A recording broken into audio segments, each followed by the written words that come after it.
All right, folks, day 29. Already almost at the 1/3 mark. Just a little crazy, but yeah, we're day 29 and unfortunately I did miss my first day yesterday. My alternator went and I had to deal with that, but we're back and better than ever. So we're gonna get dial in and lock something up today.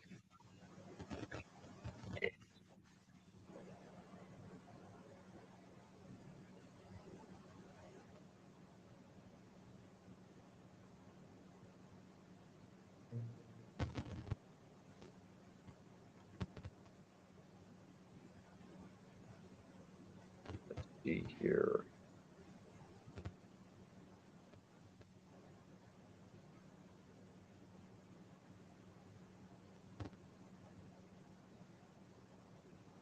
Firstly, I need to call someone that I'm under contract with Ken on who didn't respond to him. So I got to try to get her on the phone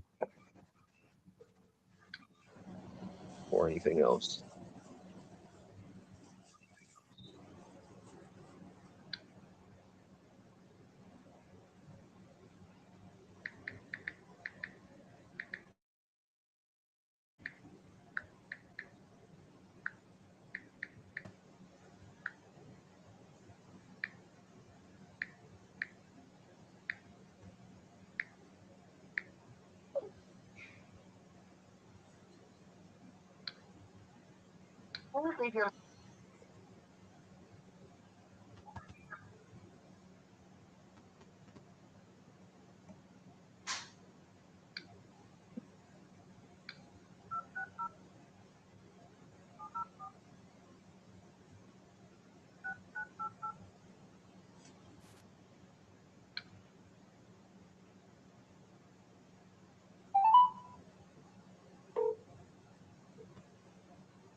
Hi, this is Jim Howard. I'm unable to take.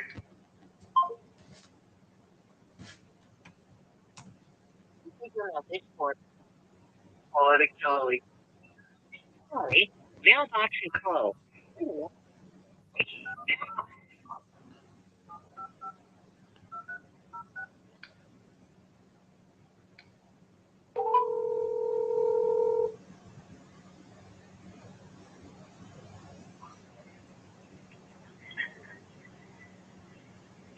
Charles Shepherd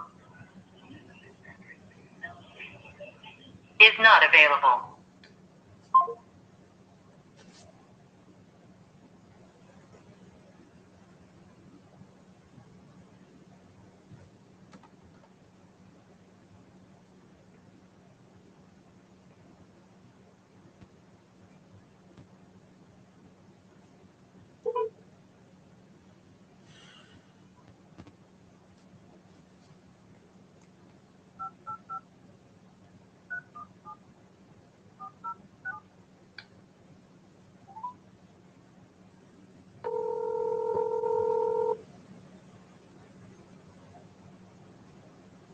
Telephone number 918.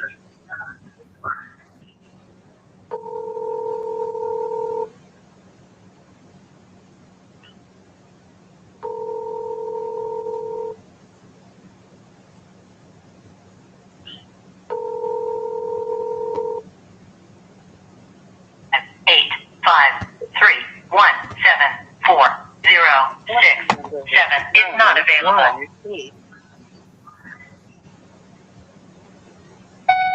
Hey Margaret, this is Isaiah Catherine. I was just reaching out to you about that property on 35 Cassandra Court. Looks like you're exploring some options to sell it. If that's the case, give me a call back at 970-644-0825. God bless.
Please leave your message for 609-816-6631.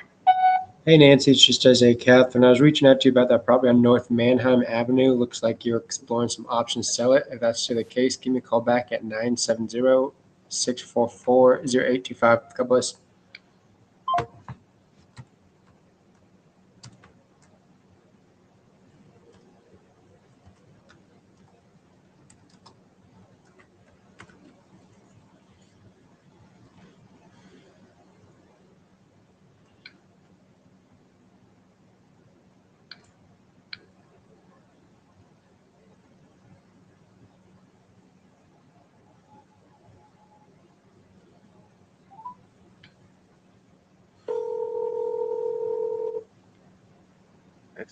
Hello? Kevin? Hey, Hey Kevin, how you doing? how you doing? Doing all right. Doing all right. I'm just giving you a call. Where are we at with that? Has your brother decided? Well, they say you gotta take them to this movie or something. I'm sorry, what? I'm telling you, they ain't putting nothing, next to them ain't putting nothing in there. You said what now? I was calling you because I was seeing where we were at with that property. I mean, is your brother just gonna hold on to her, or what's going on with it? Man, I went in there, you just don't know how well.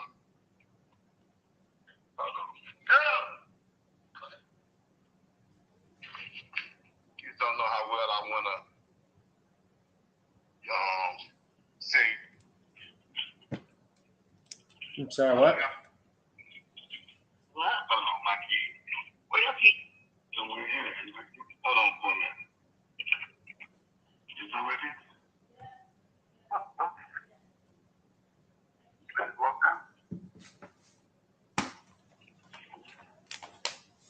You sure? That also supposed to be a lot. I just locked it. Ain't no fees, ain't no record? No, give it up. None of this? None of this? Oh, let me go get that. These yours?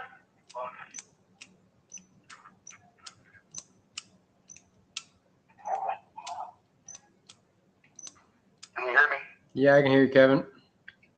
Yeah, you just don't know how bad I want to see this property. I might just have to go and switch to hook up over it and then just do it that way.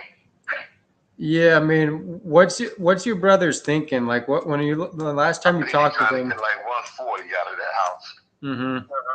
And I know that's not going to happen. Yeah, I mean, just with a condition that it's in, I'd be very surprised. You know. Well, he probably take like 120, 120, but that's him. But I know it ain't going to go probably because it ain't in the condition it's in. Yeah. Yeah, let me pull this property up real quick. Because I know that I've been reaching out to you for a little while now. I mean, is it possible for me to get your brother's contact information to see where his head is at and everything? I was telling you, that's why I really didn't do it because somebody he don't want to do it unless it's for that price. Mm-hmm. So if you call me, he'll still tell you that. Mm-hmm. Hey.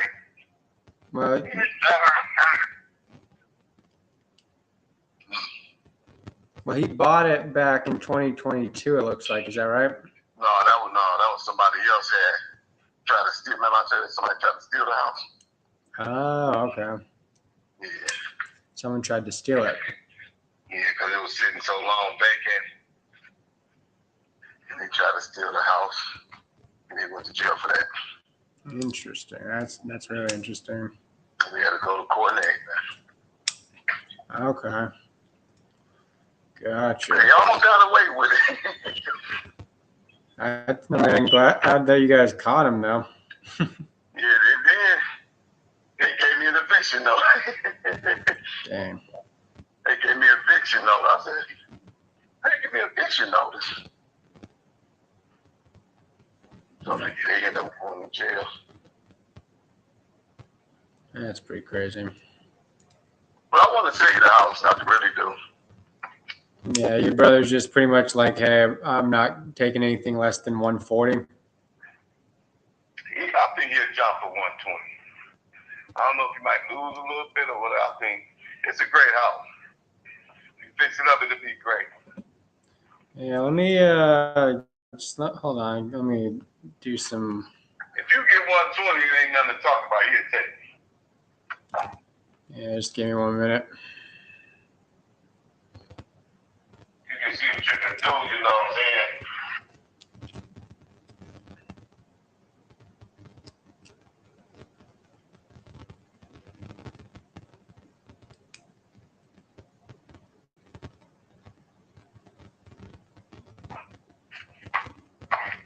Yeah.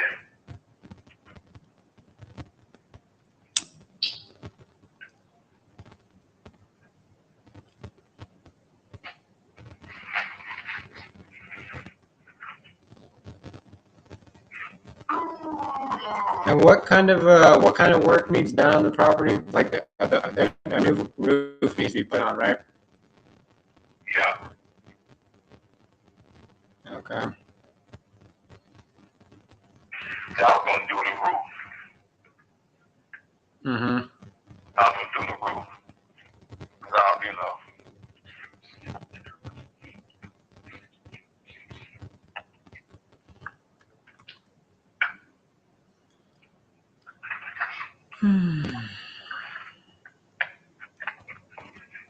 Definitely gonna do the roof.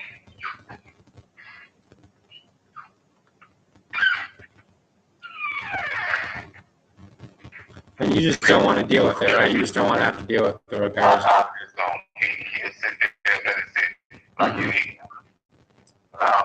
Like something with it. Yeah. Do you know how long it's been vacant for? For a while. For a while, so it's just been sitting there. Yeah. Mm-hmm. I had other projects doing.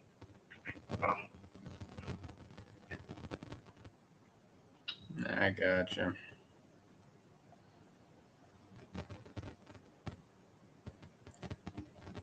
Yeah, I mean, We'll see what you can come up with, the most you can come up with, and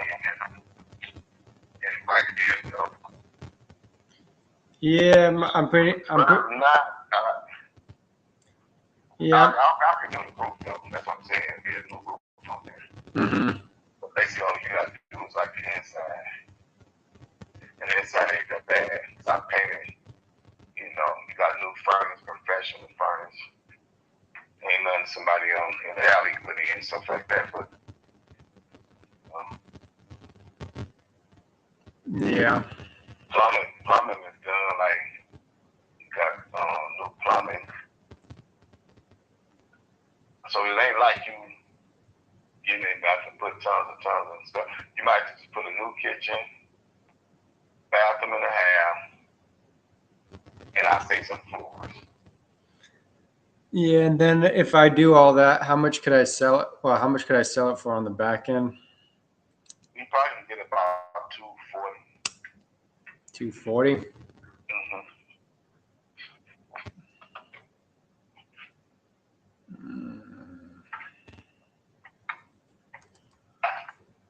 Mm-hmm. Let me look.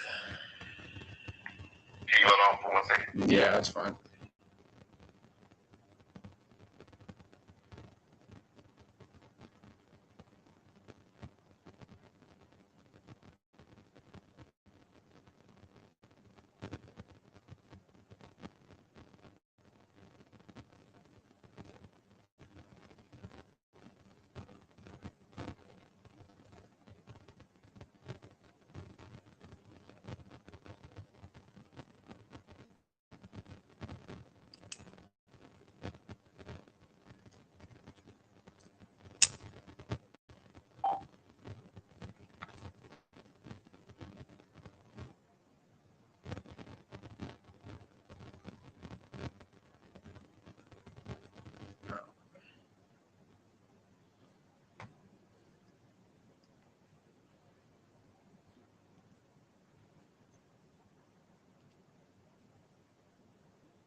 Hello? Yep. Okay, what you say now? Yeah, I was wondering about those other projects that you're working on. Like, what are you having to do with those other projects that you? I'm kicking it. Mhm. I might say myself. Yeah, well, I'm just asking, like, what's about, like, you just don't want to deal with another project on Greenview because you don't want to deal with that one, and I what? mean, straight out will, but if it ain't like if I do it, it won't be a rush because I don't. Ain't like I got a mortgage on it or nothing like that. Mm-hmm. So yeah, I will just hold on to it till I get it all fixed up. But so because money is hard to come by. Yeah. Yeah. So I mean, it sounds like with Greenview Avenue, if at the absolute, like you guys could just sit on it until you fix it up. Is that about right? Yeah, that's what we want to do. Mm-hmm. I don't want to do that. I want to get rid of it. Yeah, you want to get rid of it, and your brother Warren, he's just like, well, I just want what I want for it. Right. Mm-hmm. But you know what? Call me tonight. I'm finna call. I'm about to see something. Call me like 9. At what time? Call me at 9 o'clock. If I do that, I'll have to call you back like tomorrow or something, Kevin, just because I'm going to be a bit busy for the rest of the night. Okay. Well, call me back tomorrow. I'm gonna let you know something.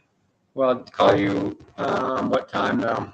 Call me in the daytime, call me after 12 noon. 12 noon? Yeah, and I'm gonna holler at him for a minute. All right, how about I give you a call around like 1:30 then, right? So that you know when I'm going to call you. That's cool. All right, Kevin, appreciate it.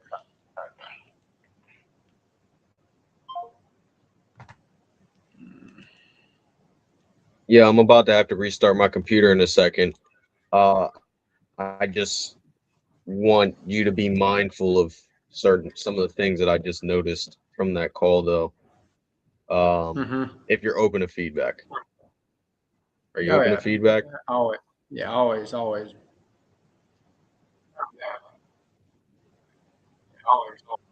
right. So pretty much most of what I heard was assumptive questions.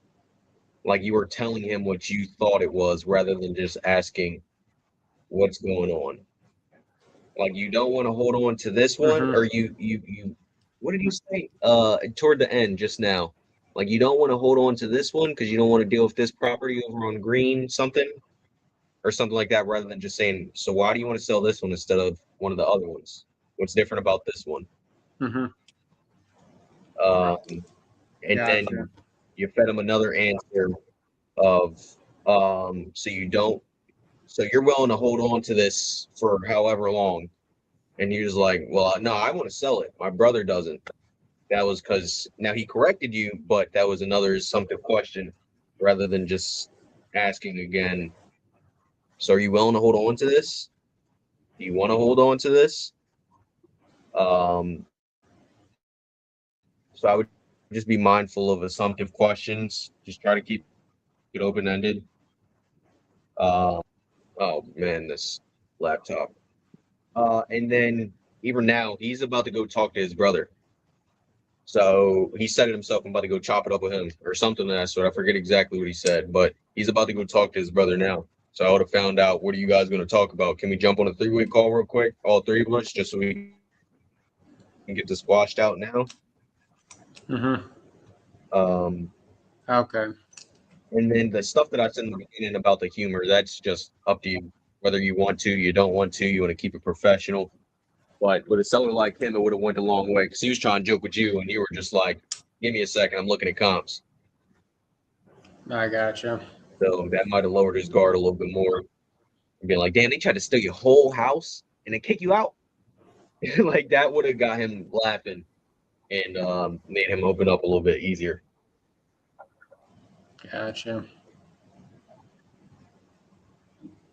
Okay, I appreciate that. Feel free to give me feedback soon because I'm very, very, very far from perfect. So if you ever hear me make mistakes, let me know as well, please. No, I appreciate that. Yeah, that wasn't my best call, but I really appreciate that. Yeah. The only reason I asked about the other projects is because he brought them up, and that's why I wanted to know Yeah, why. I've just been going back and forth with this guy for like a month and a half. So, bam.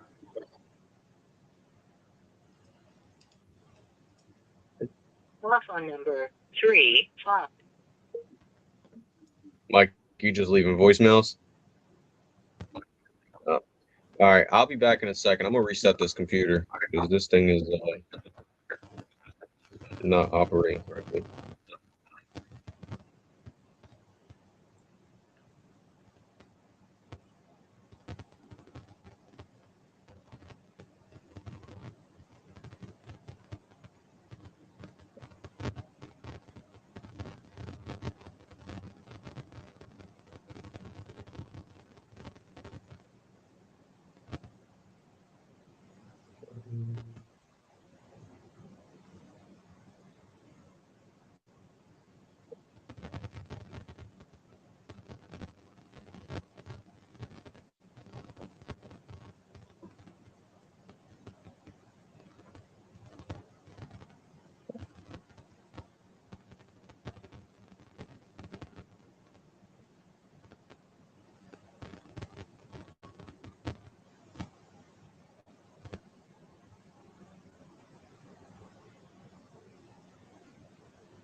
Your call has been forwarded to voicemail. The person you're trying to reach is not.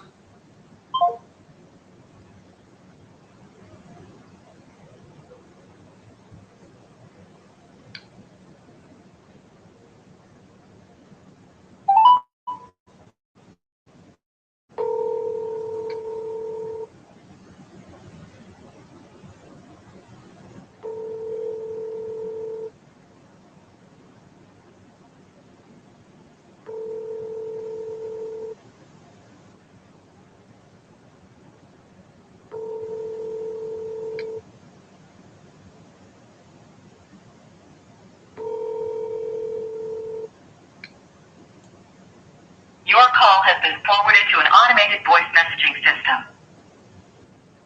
Tanya Minky.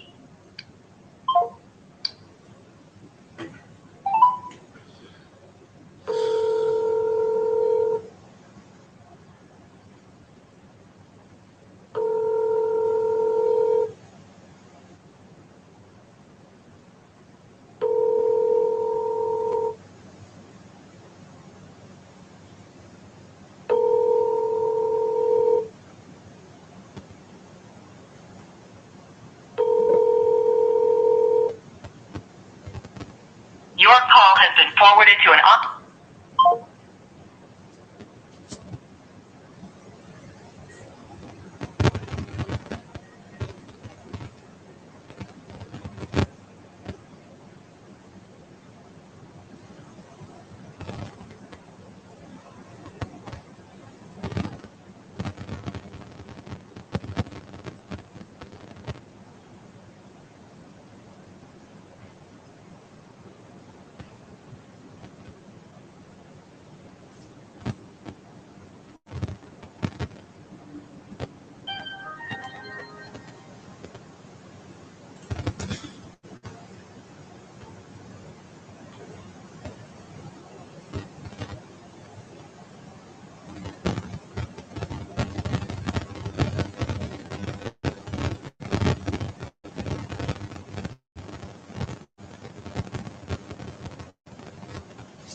Hello, Dale. Speaking. Hey, Dale. This is Isaiah Catherine. I was reaching out to you about that property in St. Mary Street. We talked like a month or so ago. Were you still looking to sell that property? I'm still in debate right now, but if you want to get the check back, give me about another 30 days. Okay. If you don't mind me asking, what are you in a debate about?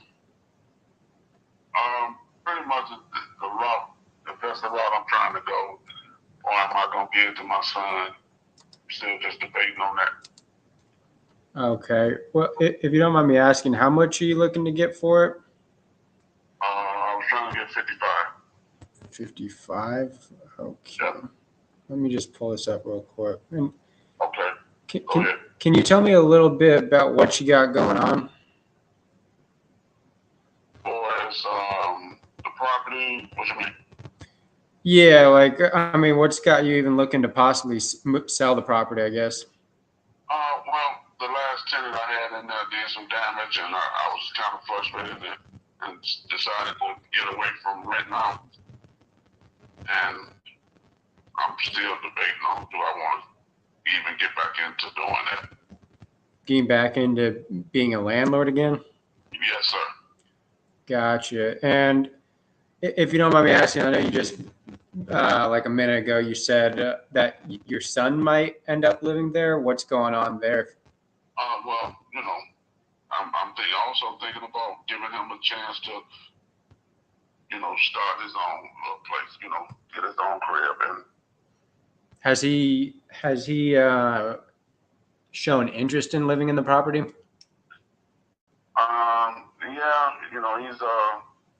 25, so it's you know, he's getting ready to start his chapter.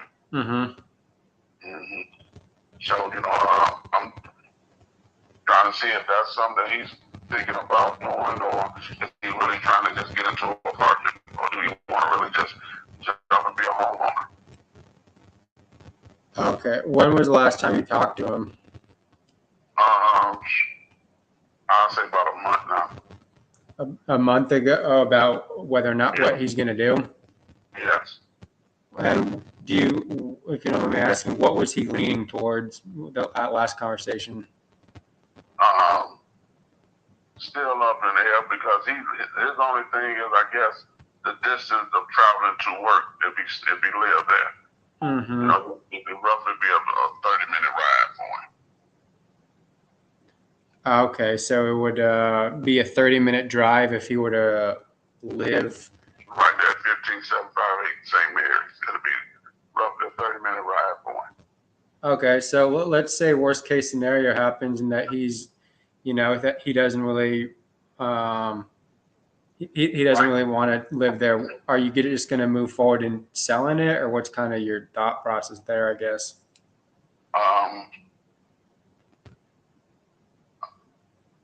Don't really have a clue at the moment.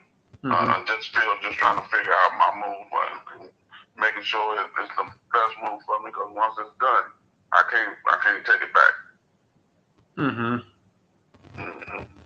So it sounds like you might be a little bit nervous on what your next move want to be, or? Yes, sir. Yeah.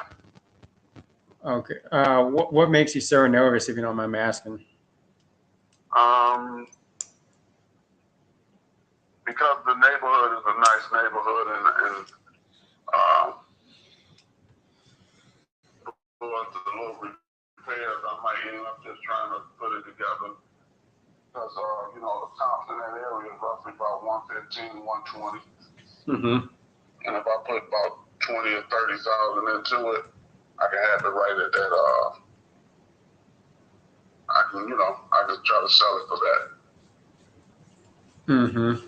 You can try to sell it for the 115 you're talking about? Correct. Okay. Are you wanting to do that work, or? That's another part of the problem, because I'm just searching around and seeing, you know, the best contractor, and then some of the work I was figuring I might try to get it done on my own. So I was just still working on my little blueprint of getting it together and seeing exactly number. I already had an estimate the property about 30 to 35 if a contractor do it. So I was seeing if I can cut into that price. So a contractor already said that they would do it for about 30 to 35,000. Yes. Okay, and if you decide to go that route, do you have the funds to go that route to just get the ball rolling, or what's going to happen there, I guess? I don't have the full amount at the moment, but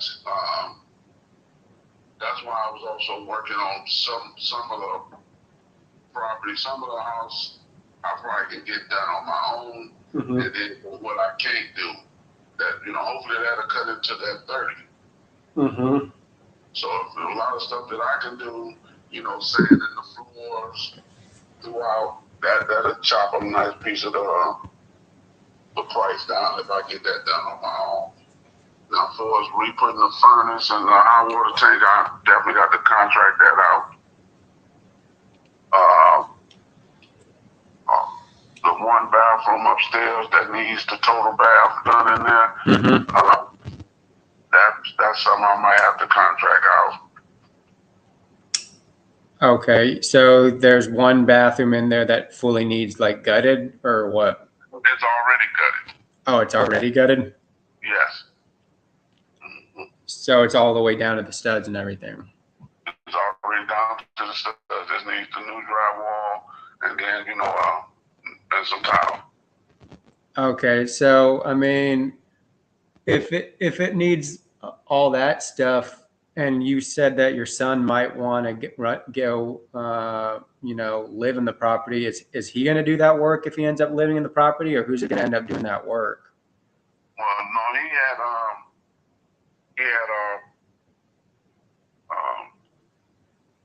was not appraised, but he got approved for $200,000. So I was also trying to get them to understand just because you got approved for 200 don't mean you got to spend 200. Mm-hmm. So that's something else that we was discussing. So he got approved to purchase a home for 200,000. That's what you're saying? Yes, sir.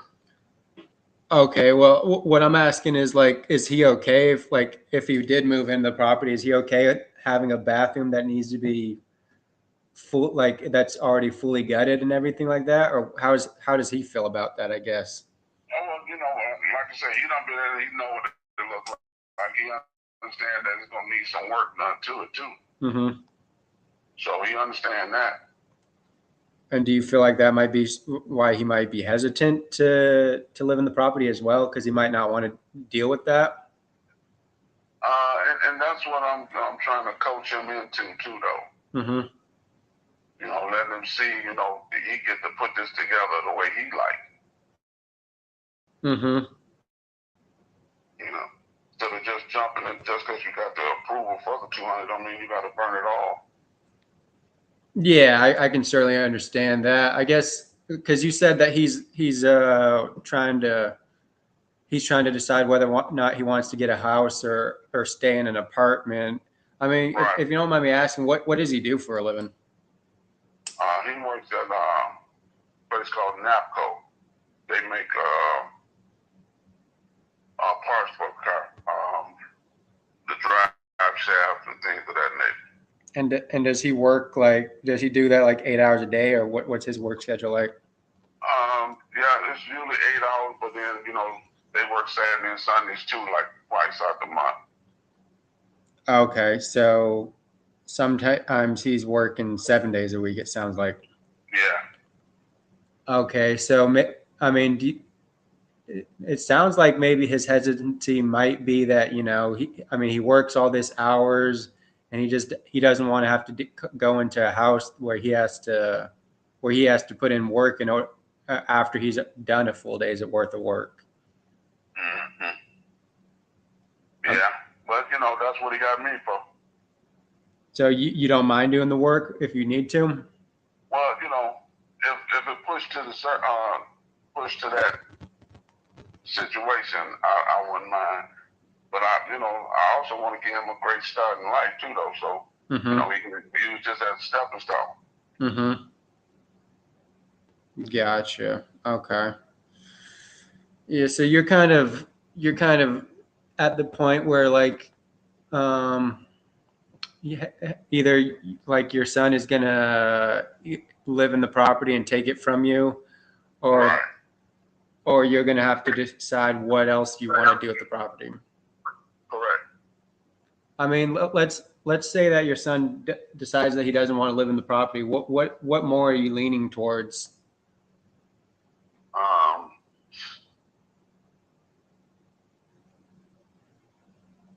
I think I probably would be leaning towards selling.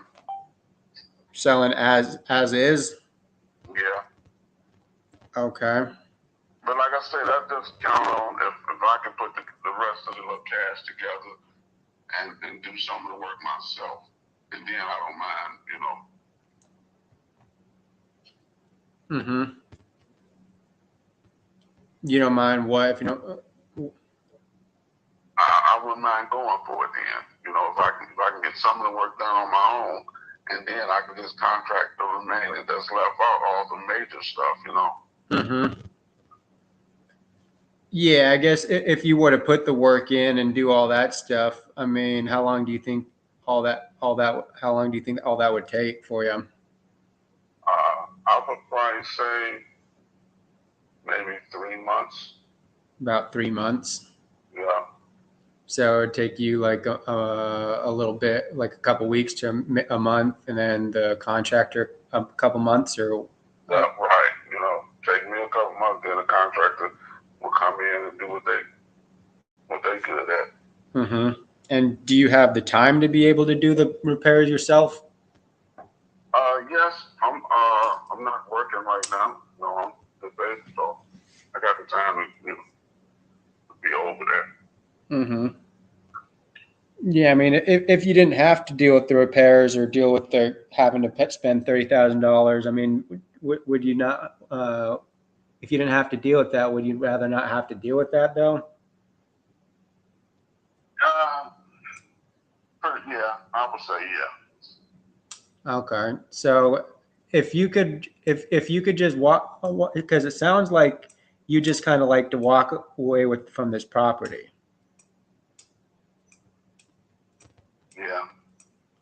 Okay, so if I could put together an offer, now I'm not saying that I can put together an offer that, that would make sense, but if I could, but besides just making sure that, we make it as hassle free as possible, but, for you, where we take it as is, we're all cash, how do you see that benefiting you the most though?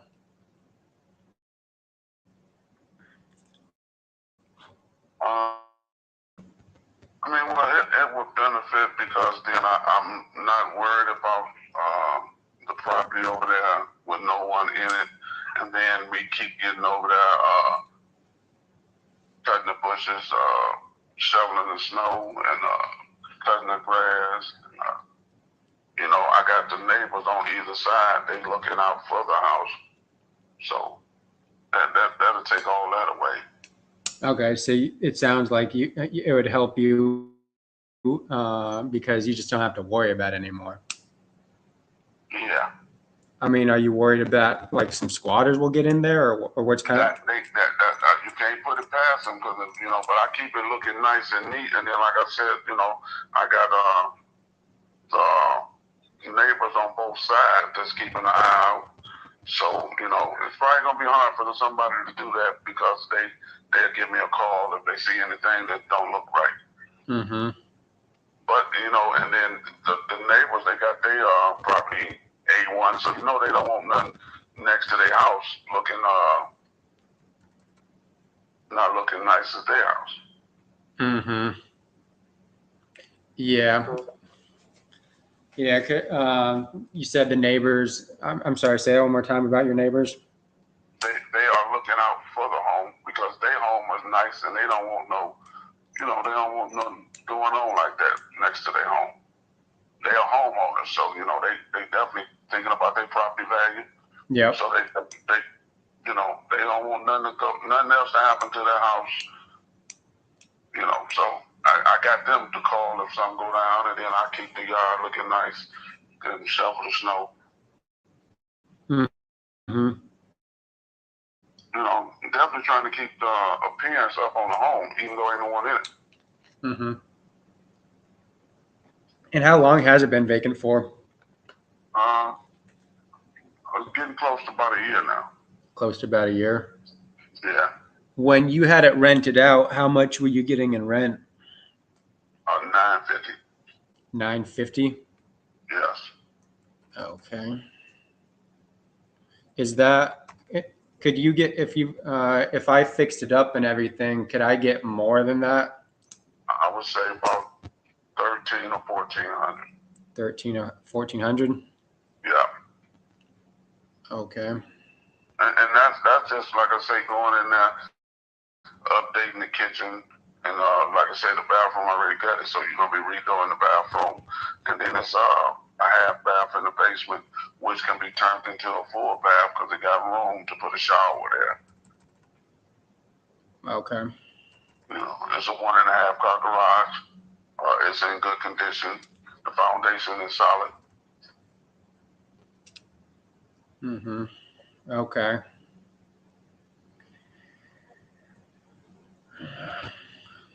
And you're saying that because I'm an investor, right? So I'm just trying to get in there. I'm not trying to hit a home run, and I want to be able to put as much money in your pocket as possible, Charles. But at the same time, I do have a business, Dale,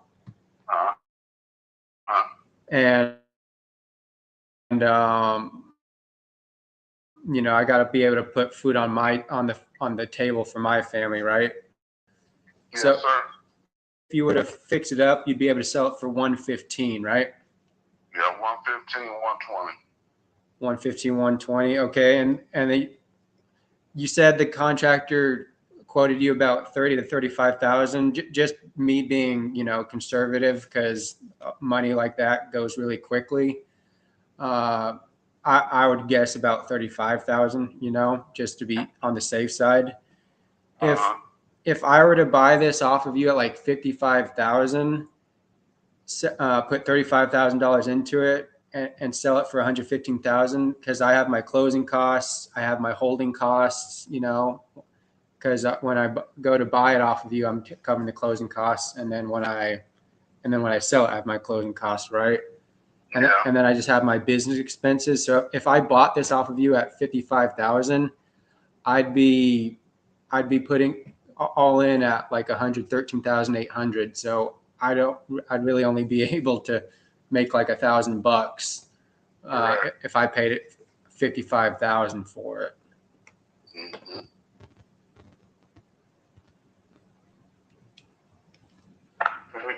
And I definitely understand that. So it's probably when the bill gets fit for you. Mm-hmm. Yeah. Here's my question, Dale. Like, because I know you said that you really don't want to deal with the property. So, I mean, what are you really like 100% trying to accomplish by getting rid of this property, just to see if I could do anything for you?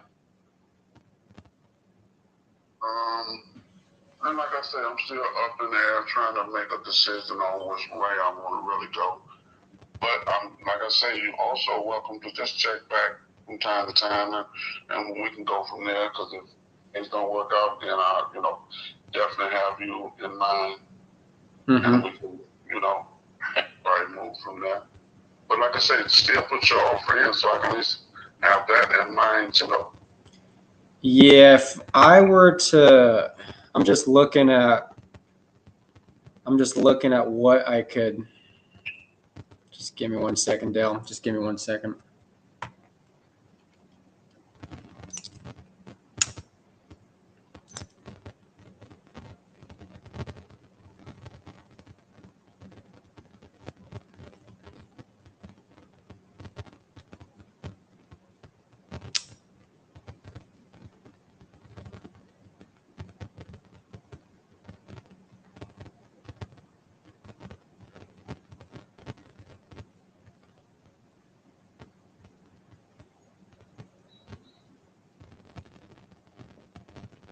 And just to make sure that I have the right stuff, Dale, it's a 3-bed, 1-bath, correct? 3-bed, 2 baths. 3-bed, okay, 3-bed, 2-bath, perfect. One is a half bath in the basement. Okay, perfect. Wow. Okay. 1.5 car garage. Okay. Detached.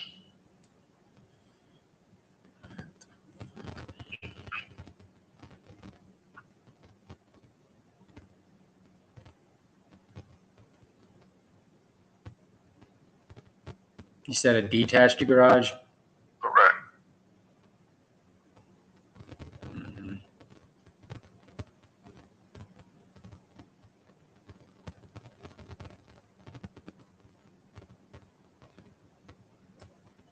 And it's how much? It's like almost 1,200 square feet. Is that right? Correct. Okay.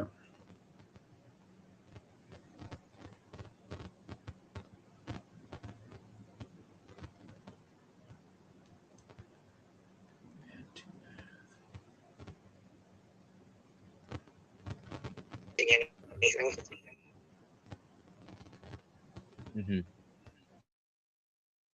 All right. Yeah, I'll do that and see if I can come up at all. You there? Hello? Can you hear me? Oh yeah, I'm sorry. I lost you for a second. I apologize. No problem. All right. Yeah, I'll do some digging and see if I can come up at all. And if you can convince him to come down at all, please let me know as well, so we can get this thing out of your life. I really appreciate you taking the time to talk to me. and your honesty. Thank you. And your advice. I appreciate it. You as well. Okay, sweetie. I'll talk to you soon, hopefully. All righty. Have a good night. Thank you so much again. Bye-bye. Bye-bye. She was snapping on me in the beginning of the call. That's crazy. Is everybody on the call? I don't know what to do with this lead.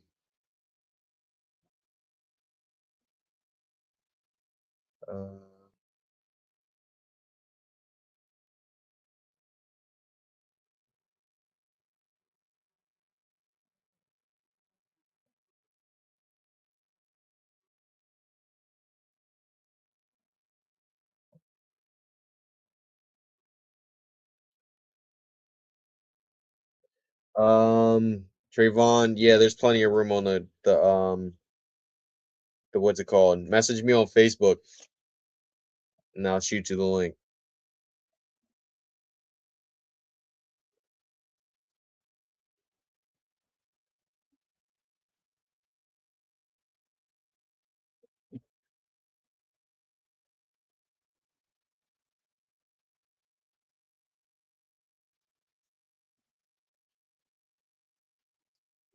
Let's see. Matter of fact, what am I doing? Hold on, Trayvon.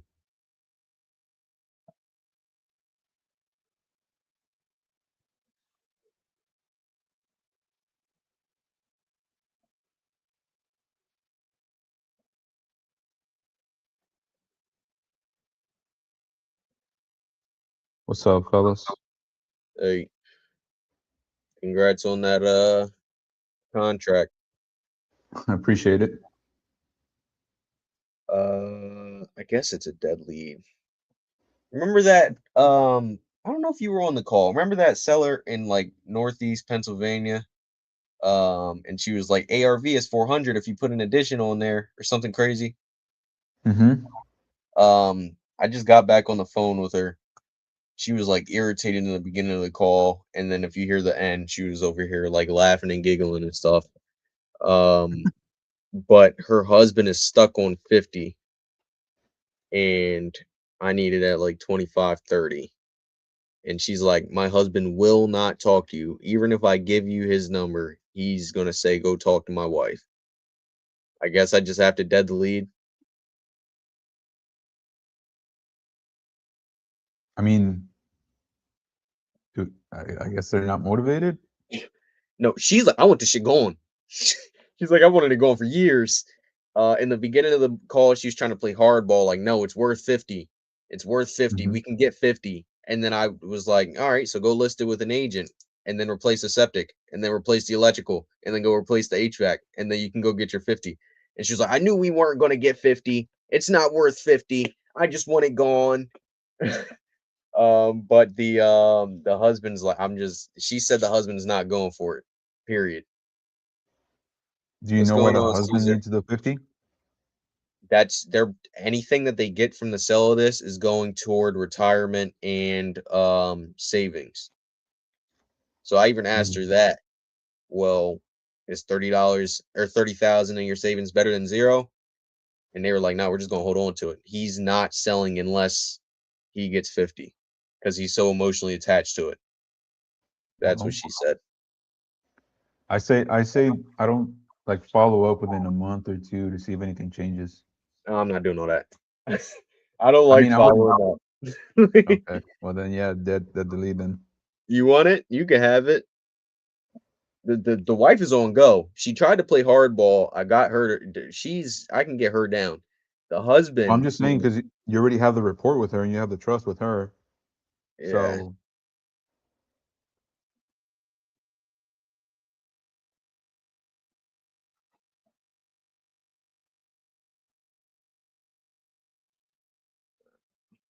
I just don't like following up. Like either we're moving forward or we ain't. What are we doing? I think Caesar said he got a nickname for you in the comments. that guy was talking about El Burro yesterday, dog. He disrespecting me and everything. Okay, Nacho Libre is crazy. That's even worse.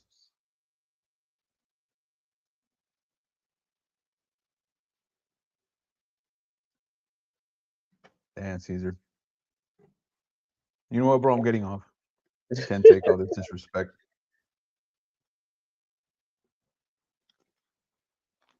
What to do with this lead? I just don't. Caesar, I think Caesar's got something against me at this point. I don't want to get disrespectful against him or racial against him either. So I'll just leave it there. How are your calls been so far? That was my first call. Which Oh, I okay. mean, I'm happy about the call because the wife was really aggressive in the beginning and saying our number is our number, and now I know I could get her down. And Mhm. you were on mute. I don't know if you heard it or not, but she was over here laughing and giggling and stuff toward the end. But it's the husband at this point. And she's like, the husband will not, he doesn't do anything responsible. It went from in the beginning, she's like, no, our number is 50 to his number is 50. I want this out of my name, and he's not book smart. That's what she said. Damn. She must be hanging out with Caesar right now. Ken got a hold of Toya this morning too. And I don't know if she put him on mute or what, but it was silent for like 4 minutes. He hung up, called her back. She didn't pick up. And now he just texted me and saying she's not answering at all. Tanya was the one in foreclosure, or which one? Toya, yeah. Toya. Yeah, I think she's just getting so many offers she doesn't even know what to do. I had her though. Caesar, I don't know at this point. The auction is the 7th. So Running we out of need to be time. closed by the 6th. And What we is she? have I Friday don't know what off. she's thinking though. She's not. No, what it is, her plan, it sounds like she's going to file bankruptcy and then she has a lawsuit that may come in next week. It may or it may not. We have no clue. And she's praying this lawsuit comes in so that she can pay off the debt. That's her plan. How does that make sense? It doesn't. Give it to Caesar. Caesar, hop on and close this deal right now.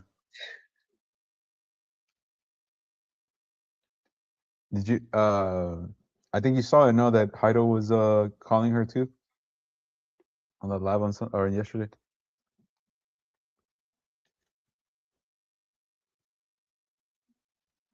Yeah. Caesar said she'll lock it up. Ah, come on, Caesar.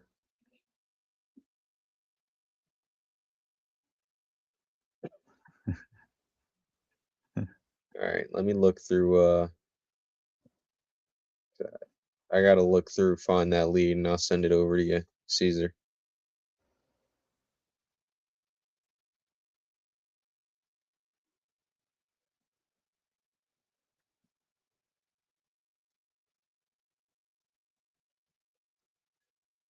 I'm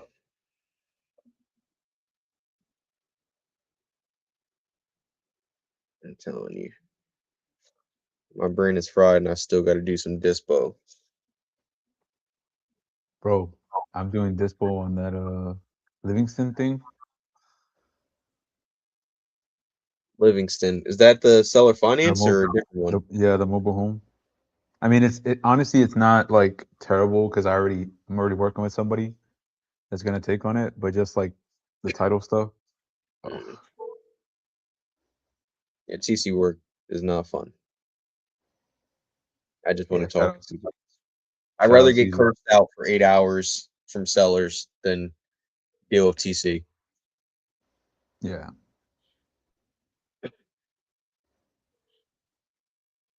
Caesar asked you something about it. Yeah, Caesar.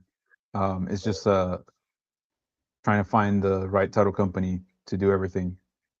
It's been Your a call little bit has of a been headache.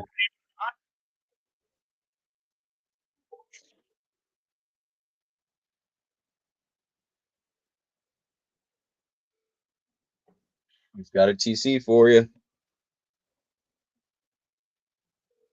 Well, I have a TC too, my wife. But again, we're trying to. I think we already found one. We just have to get them everything. But it's just been these last couple of days. But again, it hasn't been like terrible. It's just time consuming more than anything.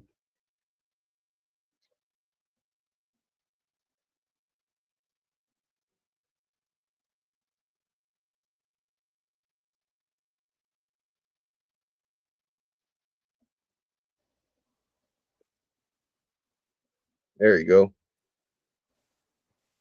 What's going on? I can't hear you. Yeah, I can't hear him either. Your mic's muted.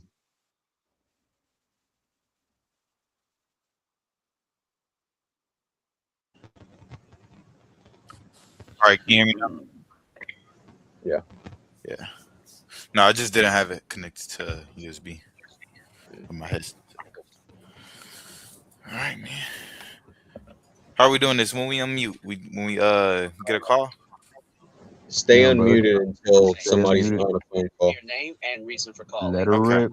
This person is available. It's Mark. We spoke about your house.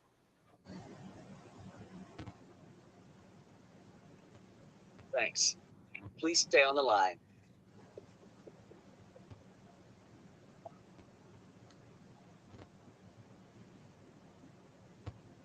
DeAndre, it's the opposite of what I said.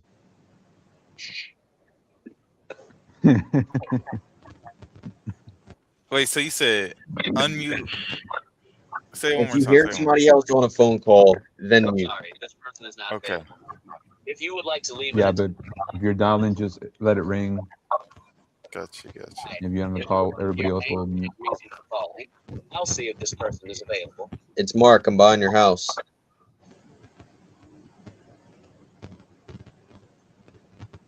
Thanks, Mark. Please stay on the line.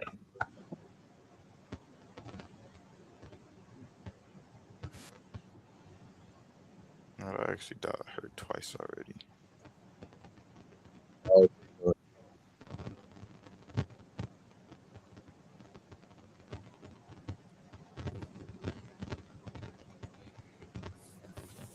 I'm sorry, this person is not available. well, I can feel another breakthrough on the merge. I can just feel it coming. Call assistant recording this call for the person you're trying to reach. Please say who you are and why you're Hey, it's calling. DeAndre. I want to buy your house. All right, my seller's going to think I'm DeAndre now. All good. I'd appreciate it if you could give me your name. My name is Mark. I'm buying your house. Never mind, they didn't pick it up. Thank you. Please hold while I connect you.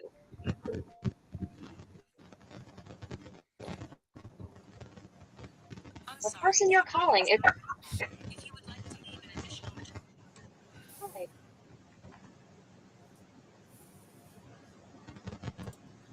It's Mark. I want to help you with your house. Hey, it's DeAndre. I want to buy your house on Rex Lake Circle. Thanks. Rex Lake Circle. Please stay on the line.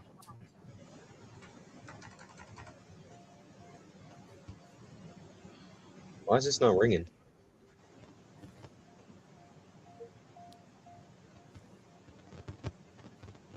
Hi.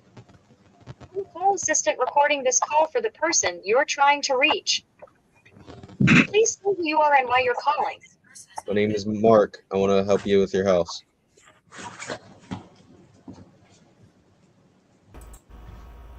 What's going on, Omar? Good. good. Thank you. Just gotta terminate a. Please hold Got a while I contract. connect you. Said you got a contract? Nah, to terminate. I'm about to terminate one. The person you're calling is busy now. Hold it. Out of the game. Did you ever get that dude that was at like 7,500 or whatever it was back on the phone? Nah.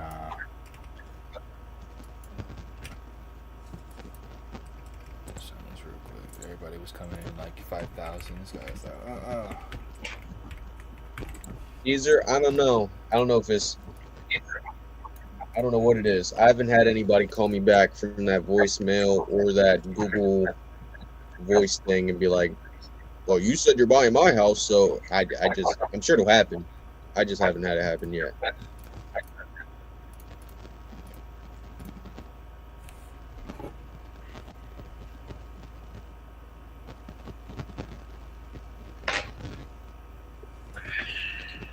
Hi, if you record your name and reason for calling, How I'll is see it if this almost person 6 is o'clock available. already? DeAndre, I'm looking to speak to Richard about Southeast Glenstone Drive. I want to buy it. Thanks. Please stay on the line.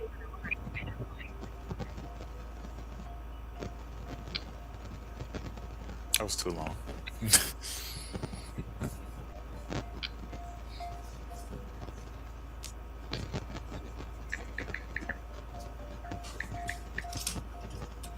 One, 8, 7, 0. I'm sorry, this person is Come on, not Amy. available. If you would like to. Where's my head at? 1, 8, 7, Y'all give me 0. one second.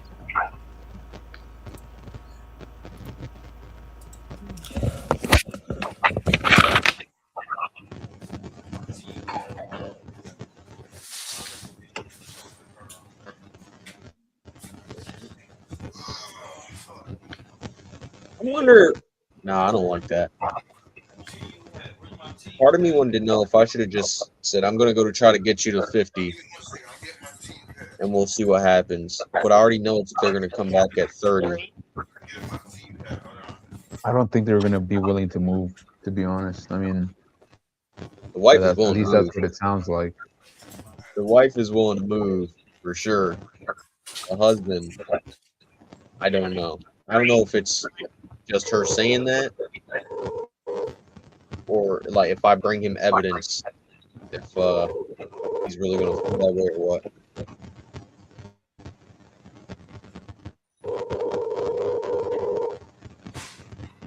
Is it just me or am I getting like some feedback? I do hear something. Your call has been forwarded to voicemail. Done. The person you're trying to reach is not available. Calling Toya right now. I wonder Please leave your message.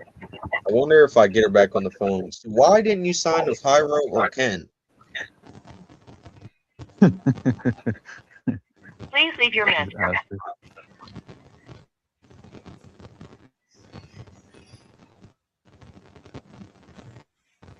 Patrick.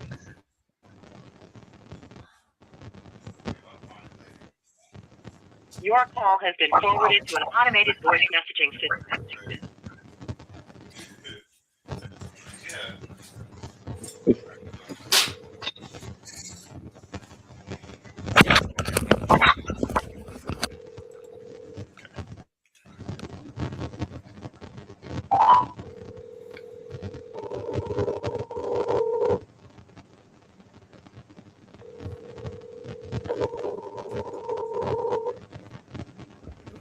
Hi, if you record your name and reason for calling, I'll see if this person is available. Hey, it's DeAndre calling about Southeast Glenstone Drive.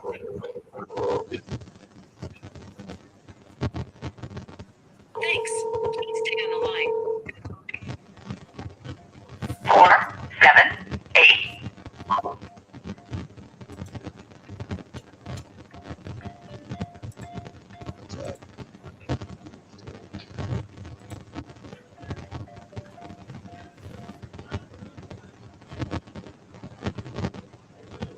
I'm sorry, this person is not available. If you would like to leave an additional message. Your call has been forwarded to an automated.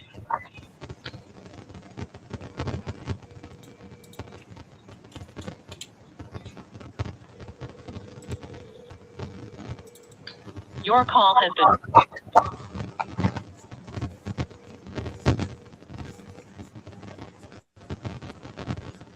My mic is feedback. Feeding back pretty hard.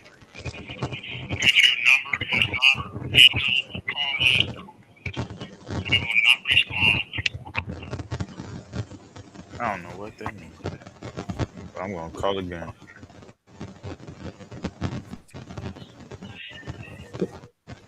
Easy, you're gonna hurt somebody's feelings.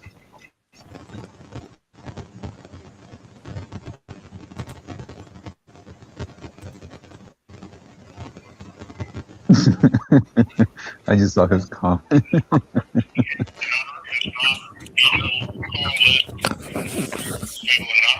I think Caesar's bored right now. That's why he's Hey, it's DeAndre. I was just giving you a call about your property on North Clarksville Road. You showed some interest in wanting to sell. Please give me a call back as soon as you get a chance. Bye.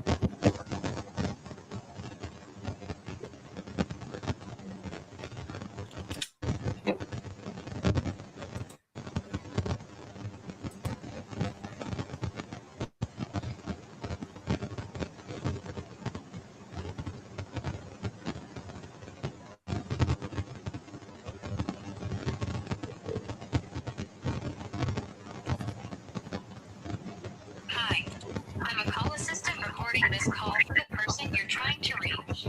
Please say who you are and why you're calling. DeAndre wanting to help you out with your property on Woodland Avenue. Thank you. Please hold while I connect you.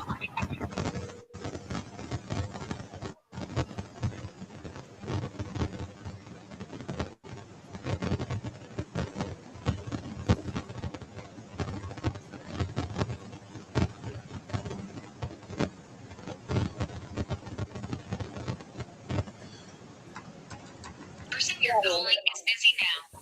I'll let them know you called.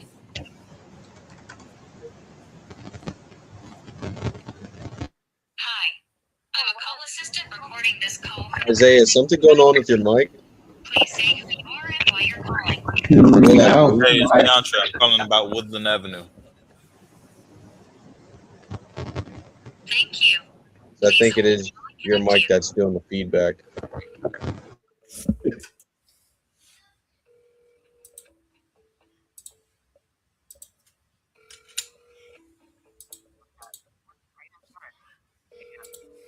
I'll call you later. She said she'll call me later. If you won't. Lower up 12 more times right now. All right. Like $30. Don't do that. Hi, I'm a call assistant recording this call for the person you're trying to reach. Please say who you are and why you're calling. Hey, it's DeAndre. I'm calling about Woodland Avenue. Thank you. Please hold while I connect you.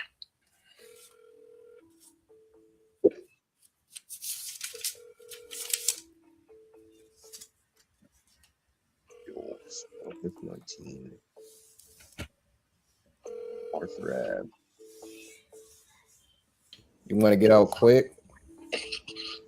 Well, I'm getting out either way. Calling is busy now. So the house is a trailer, a manufactured home, in a trailer park.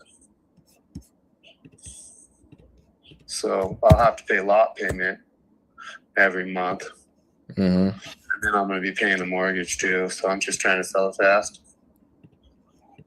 Okay.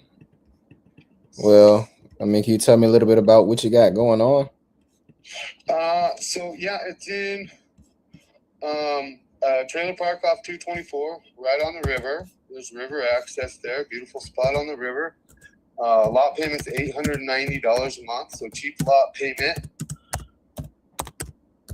It's an all-age park. It's a 3-bedroom home with 2 baths and a bonus room. 1,344 square feet. It's a 1991 Redmond Ranchero double wide manufactured home. It's got 2 big sheds in the back, an 8x16 shed with power, a 10x12 shed. It's got 3-car parking, which is pretty rare in the in that trailer park there. So yeah, I mean, overall, it's a real neat house. It's got some repairs that need done inside, some flooring that needs redone, and a little bit of drywall that needs redone, and a little bit of work in the kitchen. But it's got a lot of nice things going on. Both bathrooms have been remodeled. It's got AC, it's the heat pump. It's got a newer water heater. Yeah, so the home's got a bunch of stuff going on for it, but you know, it just needs a little bit of work. It needs some siding, and so that's why I'm letting it go cheap. There's some other homes in the park going for $120,000 that have been completely remodeled, but they've kind of sat there on the market for a while. So I'm just not trying to let mine sit there on the market. I can't afford to sit here and pay $890 a month and a $3,000 mortgage payment at the same time or whatever. And I know you said that you were out irregardless, but I mean, what's got you looking to sell? I wanted to move out of the trailer park and buy a house. Gotcha. You got any house in the same area, or you want to move out of state, or? No, we got a house kind of in the same area. We're moving over to Southeast Portland, so pretty close. Okay. Already started looking? Huh? You already started looking for your new house? No, we close on that. I'm not trying to tell you actually, I'm at work right now, so I'm going to cut this short. Yeah, I'm not trying to answer my whole personal life story. We're closing on a house on the 10th. I have a house for sale. If you want to look at it or whatever, I mean, or are you calling me from like another state or something? I never heard anybody cut a 60K conversation short in my life. I'm going to do it right now. Okay, well, see you later. Or maybe not. All right, bye. That's what I'm talking about, Mike. Those situations, fellas. That's what I'm talking about. You the buyer, bro. Yeah, it's boss hours, man. That's how we do the calls around here. I don't get that. I wouldn't. You want 60K for it? Okay. Maybe I can, maybe I can't. It's but I don't 27753 IL-3 and yeah, State Highway 3 or Illinois Highway 3. Thebes, Illinois. Gotcha. We're actually in Olive Branch, but Olive Branch is not incorporated. That Thebes is our mailing address. Yeah, it actually shows up as a church when I look it up online. Well, I don't know why it would show up as a church. Give me 1 second. I might have the wrong address. Is it zip code 62990? Right. 27553 State Highway. There's a church about a mile up the road to the west. And there's one about a half mile to the east. Gotcha.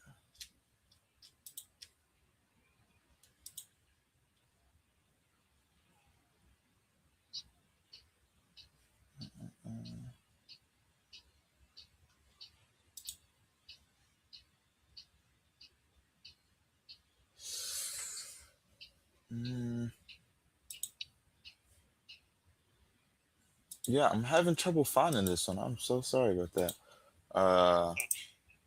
Because like I said, the only thing that's showing up is the church. So it's Which a bit. church is it?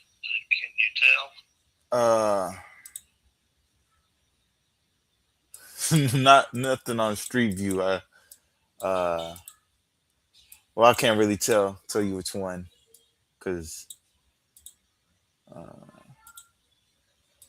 like I said, it shows up as your address, like 27753 IL-3 Thebes, Illinois. Right. Yeah. Well, I don't know why it wouldn't. I don't know why it would show up as a church. Okay. Well, have you looked in the area yourself? Have you gotten an idea about like what your house might be worth it fully rehabbed? Well, other houses in the area, you know, that's not out of line. There's been some going crazy cheap. I've got there's a house right across from us up on the hill. It's a triple wide. It's what it is. And it sold for $40,000. That was with 37 acres, which is crazy. Man. I know, right? It was a real bargain. If I'd have known that, I'd have bought it myself. Absolutely. But then there's others around that are just, you know, the other direction. So I don't know. It's, you know, it's crazy. Gotcha.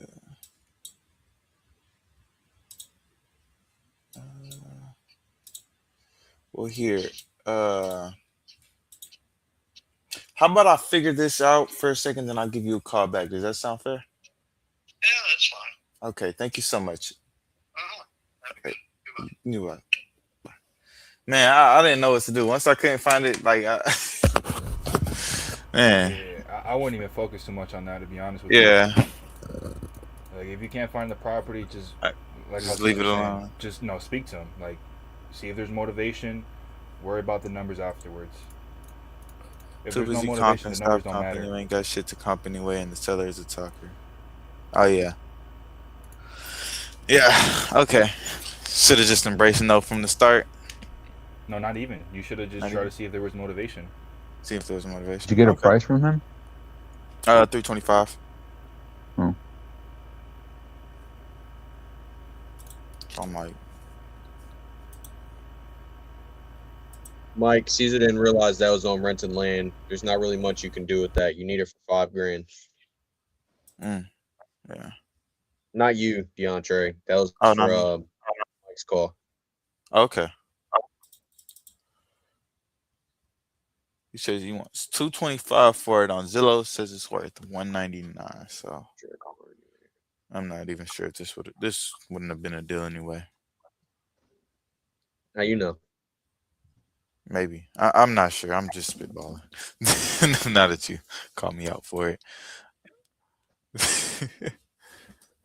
I swear you're quick to call out. Are you a closer or an underwriter? I'm a closer, right? That's the goal. That's the goal, yeah. Caesar told Ken, what did Caesar told Ken, and then Ken told me, underwriters need numbers, closers need problems. Closers need problems. Closers don't need data, underwriters. So my goal is to find out what her problem is. Or what his or her problem is.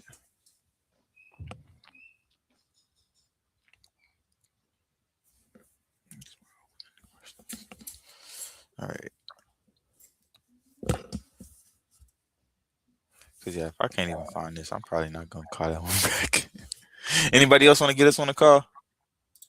You give him a call. Oh, I don't know what to say. I don't know what to call him back with. Because, like. What do you mean? Had the same conversation you was going to have before. Worst case scenario, at least figure out the problem, figure out if there is a problem, and then go to the comp portal or something. Okay. What Caesar said, find the problem, then comp once you have the problem solved.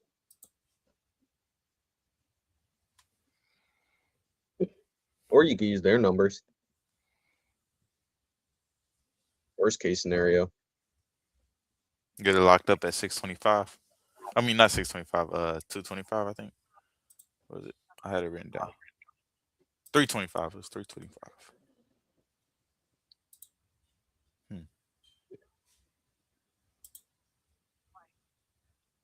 Use it as practice, bro. Use it as practice. Yeah. This is where you grow, because you're here overthinking about it. You just gotta go and make the call. Just gotta and do try a to call get again. a conversation. Okay, well, let me call him back then. If you mess up, you mess up. But you gave him a call. Sure.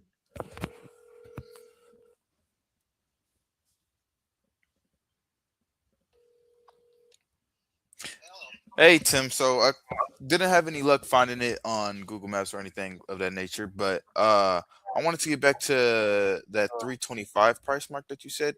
So where did you come up with that number from? I just told you. I said with what it is and what it would cost to replace it is they figure, well, my insurance figured to replace it would run right at 500,000 to build it back. Gotcha. Okay, but like what problem would that solve for you is what I'm trying to get at. It's like I give you the 325, but then you're gonna be out of a place to stay. I'm assuming you are living in the property, yes? Right. Well, no, I wouldn't be. I'll find another place. We've talked about moving into an apartment or a condominium or something where we don't have to maintain the property and I don't have to mow the grass and all that good stuff, you know. I mow right now between our house and I've got two neighbors I do take care of their yards. So I end up mowing about 5 acres of grass every week. And just, you know, we're 77 years old and we're getting to where we don't want to do so much. I hear you.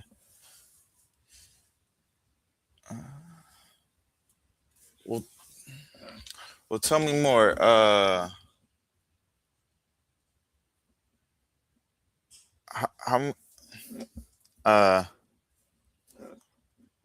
Help me out here, guys. I don't know what to ask. He's being very lenient. Figure out why he wants to go to an apartment now. Okay, well, why do you want to go to an apartment now? We just want to downsize. My wife and I, we don't need all this room and all the maintenance and upkeep that goes along with it. And we're just looking maybe to make a change.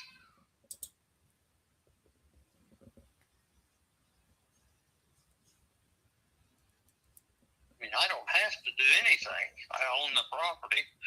It's all being clear, and I don't have to do anything. I don't want to. Gotcha. What's the upkeep on this property? Have you been keeping up with like maintenance and whatnot?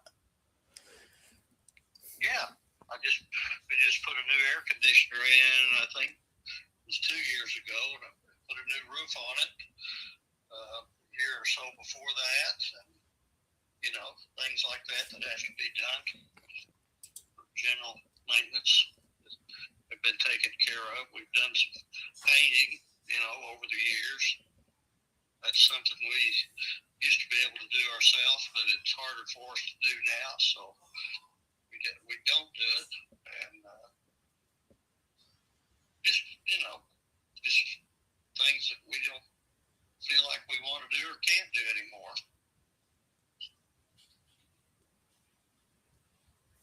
Gotcha. Well, hopefully we can take this issue off of your hands and you won't have to deal with the property anymore once we buy it from you. But the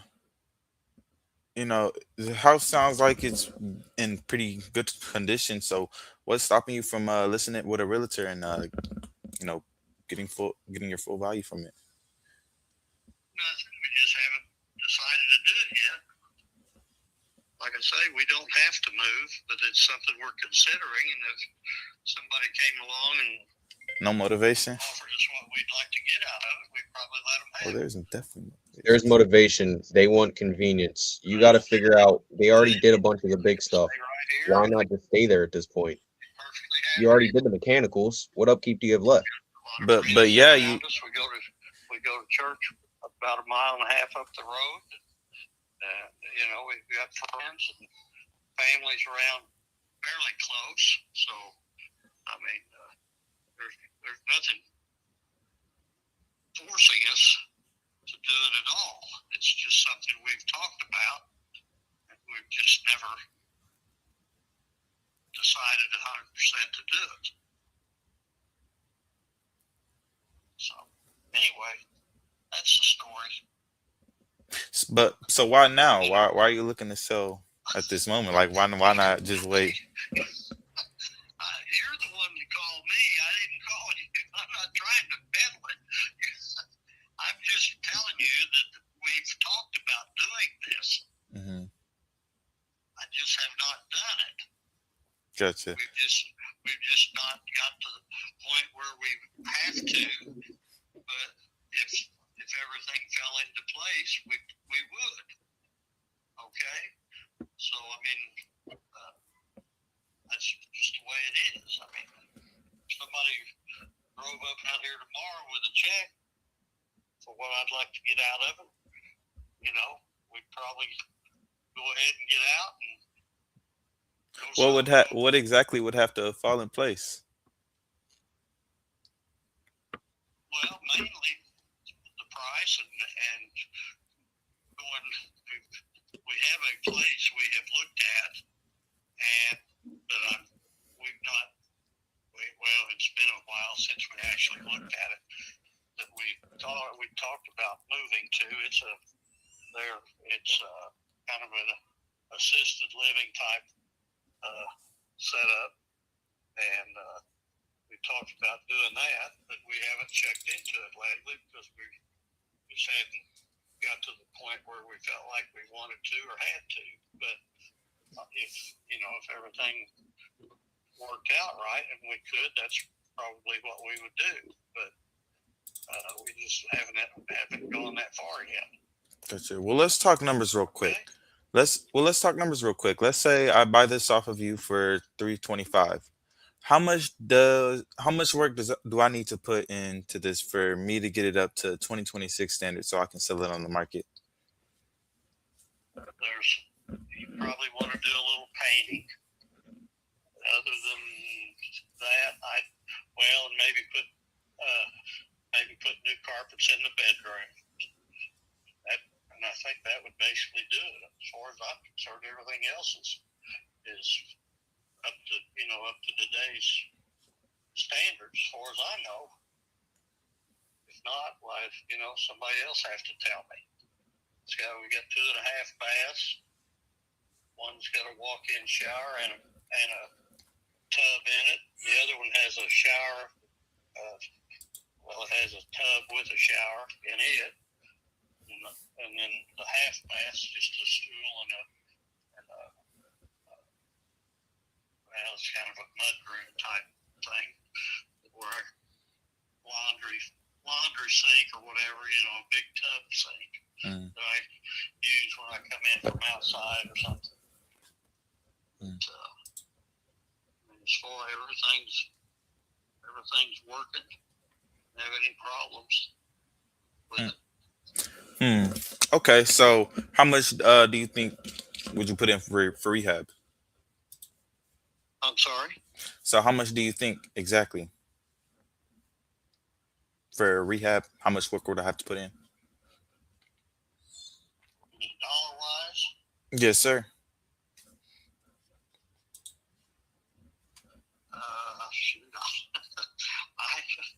I don't really have any. I'm going to say 10,000, and that's just a guess. And I think that's a high estimate because I don't. There's just some paintings that needs to be done. And I have no clue. I've not hired anybody to do anything like that in several years, so I don't know what the going rate even is. But I would say that would be an outside estimate as far as dollar-wise, what it would take.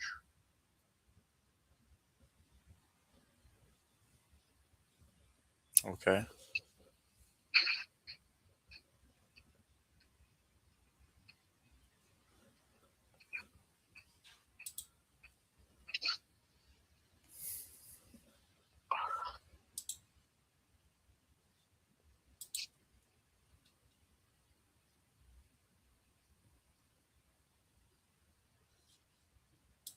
I'll tell you what, you think about it. And Well, look, I think I can. I'm just looking around. I think I can swing with that. If you don't mind, I'm gonna, give myself a little cushion and say, I'd probably be in there for around 15 to 20K tops. Would you say that would be fair? Because it's just a little cushion just in case things pop up and I, can't ask you for a refund. I do what now? I said I can swing with that the 10K, but if you don't mind, I'm gonna give myself a little cushion and say I'd be in there for around 15 to 20K tops as far as rehab goes. Would you say that would be fair? Oh, probably, yeah. Okay. That's perfect. I'm glad we could agree on that.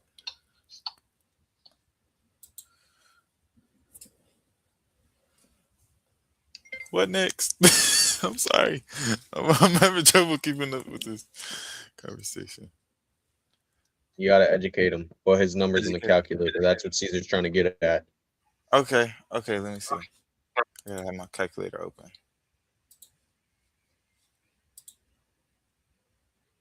Look at the comment. So after I do all that, paint, flooring, and other miscellaneous things that might need fixing, how much would you say I could sell it for? I have no clue. I don't have any idea. I'm sorry. It's not something that, this is just something we talked about, but I've not really investigated or anything.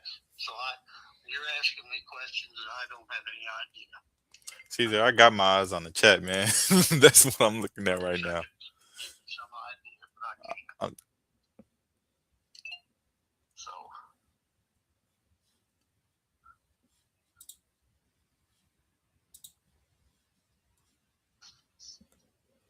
I'm waiting on you to type. I don't know. Think about it. We'll discuss it. Give me a call back in a month or two. In a month or two, man. I was thinking within the next few days. Like if we were able to solve all your issues and just curious, how did you come up with the 325 then? I've told you 3 times how I came up with that. That I've not had it appraised or anything. I've got a friend that's a realtor. If I really got serious, I could get him to appraise it and see what he says. But I've been down that road with another house with my mother's a few years ago, and they appraised it. But it's one of those deals. They can tell you what they feel like it's worth, but you can ask whatever you want for it, and somewhere in between or whatever. That's whatever you can get. So anyway, but so we'll just kind of leave it at that, and you can do some more investigating if you want, and we'd have to do some checking. I mean, if we were going to do it, we'd have to go back and do some more investigating and see if the place where we're talking about having any houses available and this kind of thing. So I mean, it's otherwise, Right. If it didn't, well, there's no way we could right away anyway. Absolutely. I was just asking because I'm trying to make sense because this is a business for me. This is how I feed my family. So, Sure. so I just want to help you out and get to the next place. And I just need to be fair to my business as well, Oh, I understand. I'm not trying to hold you up or anything. I mean, it wouldn't matter who was calling or if I put a sign out front, that's what it would do. That's what I feel like it would be. So just have to kind of deal with it like that and go on. But no, that's where I'm at. I wouldn't be able to do something the next few days or anything like that. If we were to, get you a number that would work for you and get you to, your next destination, what will be, the best price you could do for us? What now? I said, cause I just want, my goal here is to help you out as well. So, how much would you need exactly to, get you and your family to a new apartment, like you mentioned earlier? Well, the apartment's not the issue. If we're able to get into the one we're talking about, I don't even have to have any upfront money. It's just a rental, and it's on a monthly basis. So it's not like I've got to have $200,000 or $300,000 to get into it. So that's not a problem.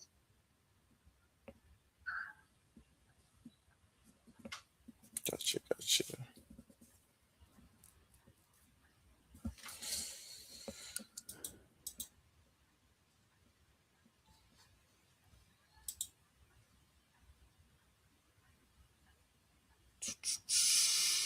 Well, yeah. Well, look, how about I just keep following up with you? That'll And be fine. I don't have a problem with you calling. yeah, because it seems like you're not really ready to sell at this moment. Right. I'm gonna call you back. Well, if we can do some checking on the other. We've discussed it. My wife's had some surgery in the last. Well, we had to go to St. Louis today for a doctor's appointment, and so we've been kind of tied up with that going on, and we couldn't do anything with her not 100%, and so she's trying to get back on track, and so we just put everything else on the back burner till she gets well, so to speak. So Would it be safe to say you need around the 200 to 300 range? no, I said I don't have to have any money up front to get in this other apartment house. But it's for your family. Like, would she be okay? Like, is she okay? Because you mentioned she was in the just hospital. She had some hip surgery and the back surgery. You know how that is. It just takes time to get over it. Absolutely. So And then you have medical bills piling up and everything. Like, is everything off? Is everything all right? yeah, we've got Medicare and United Healthcare. So all that's taken care of. That's not a problem.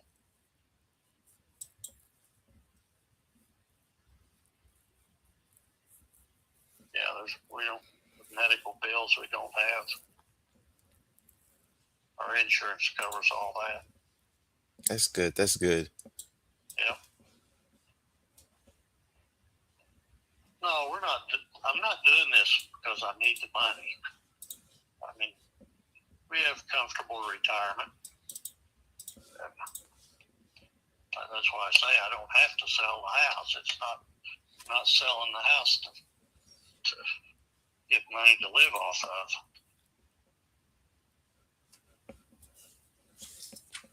It's to live off of, you say? No, I said not to. Oh, not to. I don't. We both have good retirements, and it's not something I have to do. I don't have to sell the house. Caesar, come on here right now.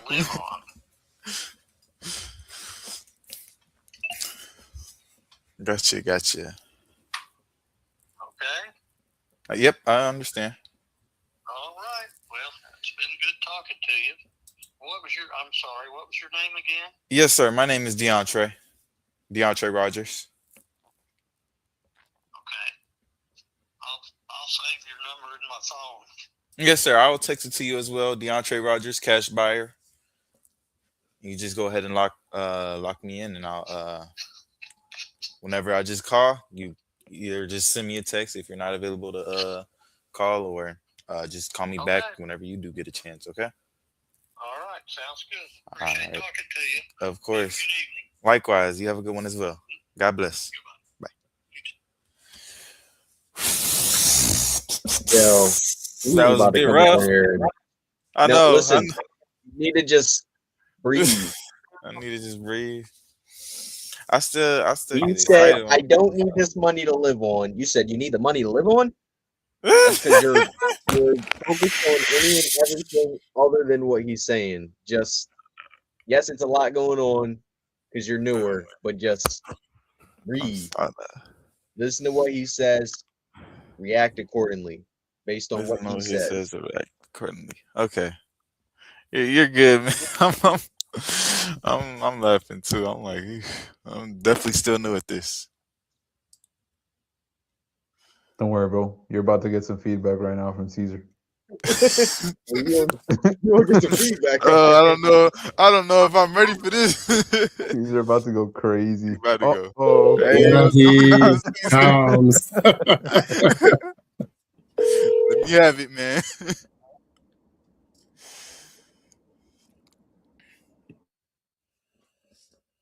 I can't hear you. We can't hear you. You're muted. Caesar, you're muted.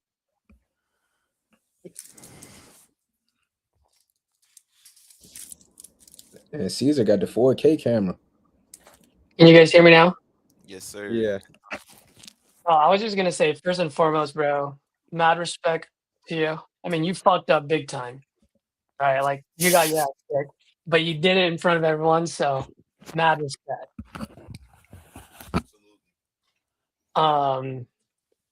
You're muted now since you put your. Quick question: you work, DeAndre? Do I work?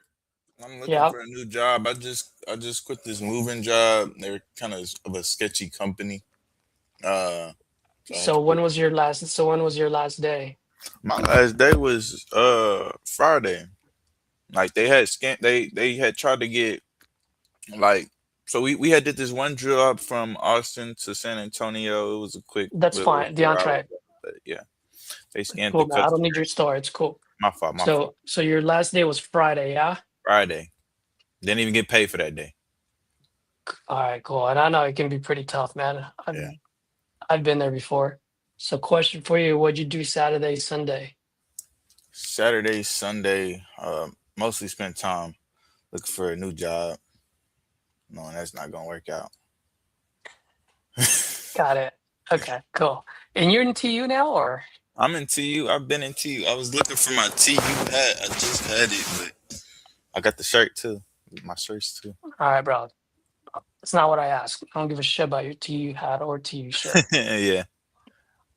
No, I mean, I'm dead serious because I really want you to be successful. Like, your brain goes so many different directions. It does. Just pay attention to what the other person is saying. Yeah, like I just asked you one question, you gave me like 5 different answers that I don't really give a shit about. Man, right? So like, totally cool, man. I get it. You're looking for a job Saturday, Sunday. You're being responsible. Money, like I respect that, right? Man to man, I respect that. That being said, if you really want this to be kind of like your escape or whatever, if you want it to be a side gig, like you got to practice. And so I just don't know if you're practicing enough. And the reason why I say I don't know if you're practicing enough is because I just didn't see any pathway in your conversation. Do you get what I mean? I hear you. Like the questions she had, like I just didn't understand why you were asking them. And so let me ask you, like, how did you get, and by the way, guys, if you're on a call, please unmute yourself. Like me doing this, I can always take this offline. So live seller call always trumps everything. What was I going to say, DeAndre? I was going to say something. What was I saying? No, I lost my train of thought. No pathway. No pathway. Oh yeah. So I understand in the beginning, like you freaked out because like you couldn't find the property. Like, bro, like we've been there. I've been there many fucking times. I'm like, right? After I And couldn't find so the property, I just didn't know which direction to really take the conversation because I don't have that's nothing to look at. that's right. All right. So for everyone that's watching, we're gonna do what I call the barbershop talk. And some of these guys have already done the barbershop talk, so they can just continue pounding the phones. But you and I are gonna do the barbershop talk. Let's do it. You ready for it? I don't know You've what been in that is, but let's barbershops. do it. You've been in barbershops before, right? Not in a minute, but yes, All I right. have. All right. Well, you and I are boys. We've been boys for a while. We're gonna get a haircut, and we're just gonna have a fucking conversation. All right. And I want you to throw everything you know or think you know about real estate out the window. I just want you to be my boy. Is that cool? That's Can you cool. do that? That's cool with me. All right. So we're going to talk, and we've known each other for 25 years. We've been getting our haircut at the same barbershop twice a month. And you and I are getting our fade on, and I look at you and I say, DeAndre, man, my man, I think today might be the last day we're gonna get a hair. Oh, actually, we'll get one more haircut, and after that, you might not see me again. No, man. Why do you say that? Well, bro, of all places, I'm moving to gay ass California. California. Mm-hmm. Why would you leave the great state of Texas to go to California? Well, I'm glad you asked, DeAndre. Actually, unfortunately, my son ended up getting cancer, and he's the breadwinner. And so he's gonna start his treatment by middle of what's the right July? By the middle of August. So Sorry to hear that. I got 3 grandkids. They have 3 kids, so I'm gonna head out there and just like help out, and I'm gonna move to California and take care of the grandkids while my daughter-in-law's taking care of my son. Absolutely, you're a good man for that. Yeah. Man, what type of treatment are they doing for your son? Yeah, well, I mean, he's gonna go through the chemo and all that stuff, but yeah, just I'm gonna end up selling my house because, man, like I don't really want to deal with it. So I want to head out there. Like I said, he's gonna go through a treatment. I think it's gonna be like 4 months. 4 months. He's gonna be, on disability. And I know it's gonna be rough for them, and so I'm gonna be a grandpa and just take care of the little fucking rugrats. Right. You said you were thinking Yeah. about selling your house. How much are you looking to get for that one? DeAndre, why'd you ask? That's the reason why I wanted to talk to you, because I know you just got into this real estate stuff. Maybe you can help me out. I'm thinking maybe about 100,000. About 100,000.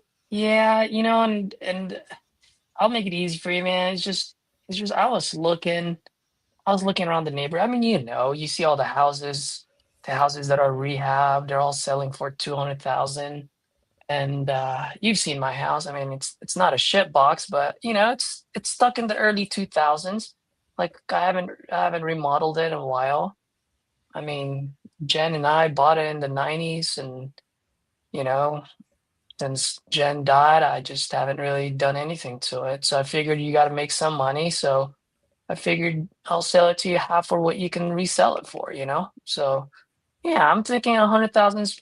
That's probably a good ask if you can resell it for 200. I agree. That's a great price. What would that do for you though? Would that be enough for treatment and to take care of the move and all that? You know, that's a great question, man. Actually, I mean, I don't have to pay for the treatment. Like my son has an amazing job with a tech company, so that's taken care of. And bro, they actually have this little house in their backyard. They call it ADU in California. It's a one bedroom, one bath. It's usually where I stay. That's for their guest house. But my son said I can live there till I die. So I don't even have a mortgage. I don't even have to pay rent. So I don't really need the money, to be honest with you, DeAndre. I mean, I got a pretty good life insurance from Jen. I did a really good job of my retirement.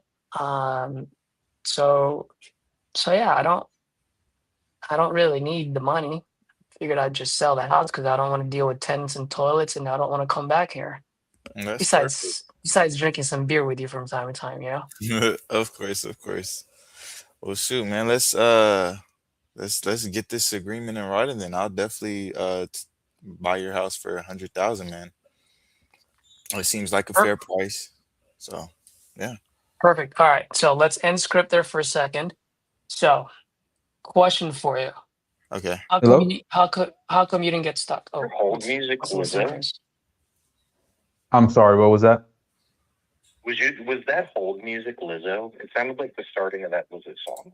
Got a bit of great. You know what I'm talking about? It's not, but it's a great suggestion. I might have to add it. It sounded exactly like it for the few seconds I heard it. But anyway, yeah, I was just calling because I wanted to see, I guess, what a cash offer would be. Okay. I have here that your name is James. Yeah. Awesome. And you're looking to sell the property on East College Street? Yep. Okay, awesome. Do you have an idea of what you might be hoping to get for that property? A range, maybe? We're listing it for 215. You're listing it for 215? Okay. Uh-huh. Okay. So you're already working with the realtor? Yeah. But, Oh, okay. you know, it don't hurt to get a cash offer, I guess. Well, I mean, if you're already working with a realtor, I don't want to go behind his back. I mean, could get in trouble. So, Oh, gotcha. I mean, what's your realtor telling you? I guess this could sell for. Is it the 215 or? Anywhere from 205 to 215, but we're going to start at 215. Mm-hmm. Okay. I mean, is there a particular reason that you're looking for an investor offer? Just sell it fast, I guess. Okay. But were you just signed with the realtor? Yeah. If we can't do it, then never mind. My bad. Yeah, I mean that's the market is where you're gonna get the most amount of money. To be honest, Gotcha. but an investor, like a investor property. yeah, I mean, is this property like, does it need work or did you fix it all up? I guess, can you tell me a little bit about that? Yeah, no, it's a perfect house. We've lived in it for 5 years, and it's great. It was remodeled when we bought it. Okay, you remodeled it 5 years ago. Yeah. Okay. Any particular reason why you're looking to sell it? We're moving up to Pennsylvania. Pennsylvania? Got What's the it? job offer. Yeah. Oh, job offer. Okay. Job offer. Moved back home. We're originally from there. Oh, you're originally from Pennsylvania? Okay. Yeah. And how fast are you looking to make that move then? Well, next month. Next month. Okay. Hmm.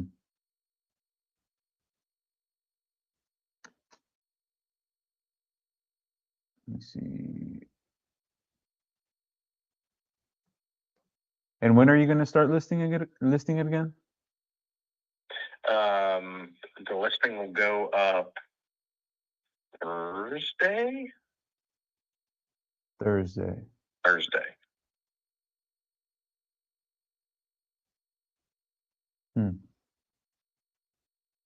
Just out of curiosity, Mm-hmm. do you know an Alexa Spoonire? That's my wife. Okay. Okay. I just wanted to make sure because I was getting something different. No, there was some confusion with the real estate agent also. Okay. Yeah, I mean that 200 to 215 is definitely probably the retail value around that area. If you are looking to get that type of money, I think your best bet will be to do what you're doing right now, which is looking with the realtor. If you're looking to move fast and need to move pretty quick, that's where we come in. We can work on your timeline and move pretty efficient. However, we do need to lower offer. yeah, we do need to be fair to our business as well and make some type of money out of it. I got you. Yes, sir. So Okay. I'll follow back up with you in a couple months and see if anything changed. But for now, I think you're taking the right steps and going with the realtor. Okay. Sounds good. I just wanted to cover all my bases, I guess. Sounds good. All right. You have a great rest of your day. Sounds good. If anything changes, I'll give you a call. All right. Yep. Save my number. My name is Chris Gomez.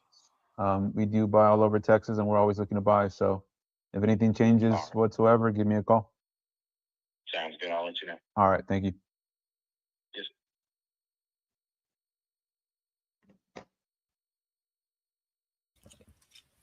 Nice.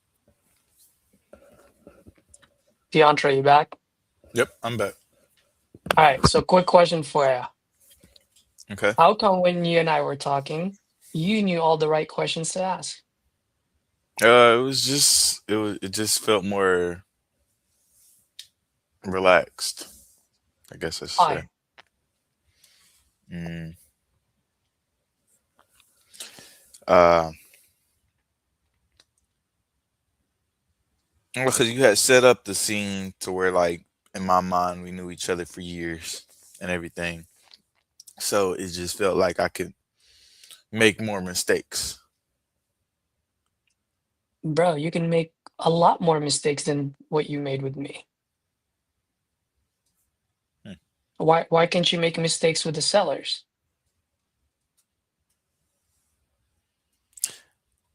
I guess because, like, in my mind, I'm thinking, like, okay, I paid for these leads. I don't want to mess up on them. Yeah, bro. Those leads, just put it this way. As soon as you swipe your card, you already burned your money. It's gone. Don't even think about it. They're all dead. Never getting that money back.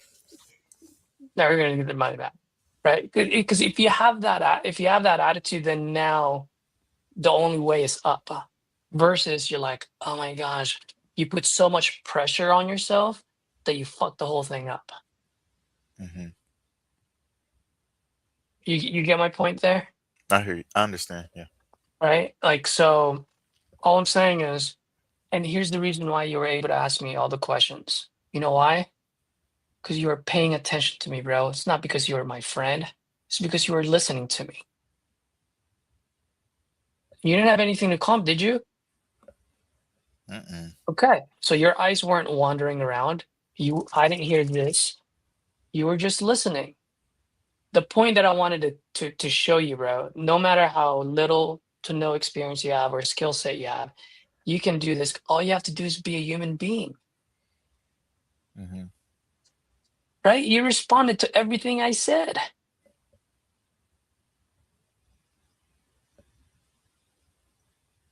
Yes? No? Yeah. Am I making sense or no? Yeah, you're making sense. I didn't have to look at numbers or anything.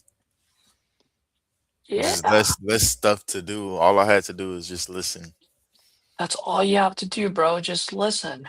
Listen to the person to see what their problem is first that they're trying to solve. And don't ask what problem, well, what can I solve here? It's kind of like, you just kind of like went up to a girl, be like, yo, can you give me a blowjob? Like, you know what I mean? Like, you can't do that, right? Like you got to be a little bit smoother than that. So just genuinely ask what's going on. Hey, what got you looking to sell? What's going on in here? Yeah. You know?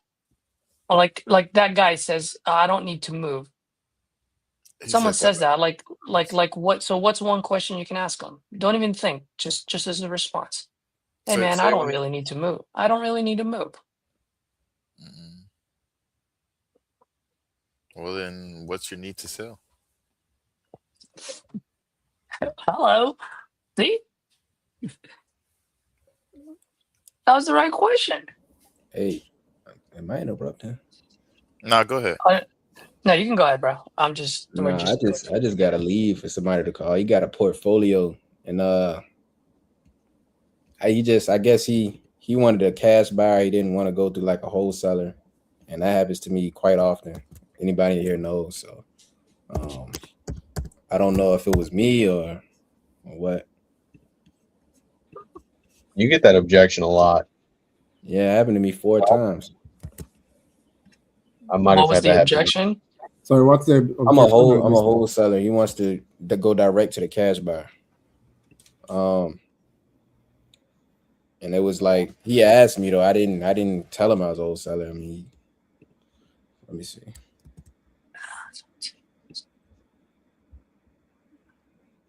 I'm gonna put it in. He might answer, he might not, but hey, but you gotta ask him about one property though, because he didn't.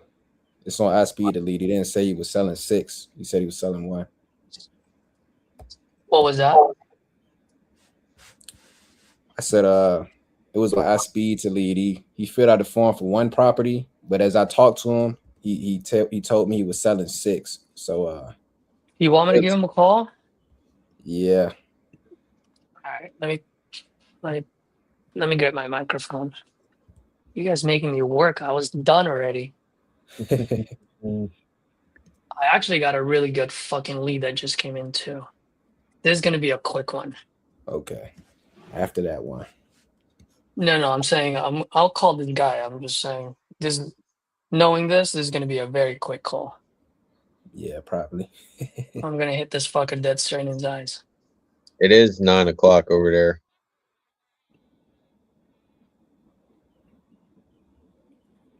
I'm about to wrap it up for the day myself. Oh, where's this lead of yours? It's in Jacksonville. Got it off of iSpeed. Yeah, that's what I'm saying. It's 8:50 right now. Oh man, that's pretty late. But you just talked to him right now? I haven't talked to him on the phone in a couple of days. I texted him today. Oh, I thought you just talked to him. Mm-mm. Dude, I think I know this guy. Want me to call him tomorrow? I'll hop on here for you guys. Let me know when you're on, Mike, and I'll hop on and call him. Sounds like a plan. Yeah, what happened with that one? You wanted to sell all 6. He wanted it at 500. We got him to 450. Then he wanted to use a Florida contract, and we used the Florida contract. Then he wanted earnest money, and something weird with the inspection period going on. I got Joey involved, and him and Joey was just kind of butting heads on it, you know. All right, yeah, I'll give him a call tomorrow. Okay. Wants to do it. Yeah, it's a little late now. It's 9 o'clock. I usually call till like 8:30 tops. Yeah, I'm about done. I'll hop back on tomorrow. Oh, I did have this guy in my CRM. We dead him. That address too, or is it just? Huh? Was it that address too? Let me see. A while back, a different one. Yeah, this was back up October last year. Let me see. What the fuck? Where is this?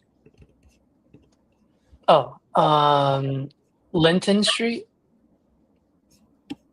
Oh, it's a different one now. I think that was part of the portfolio of the 6.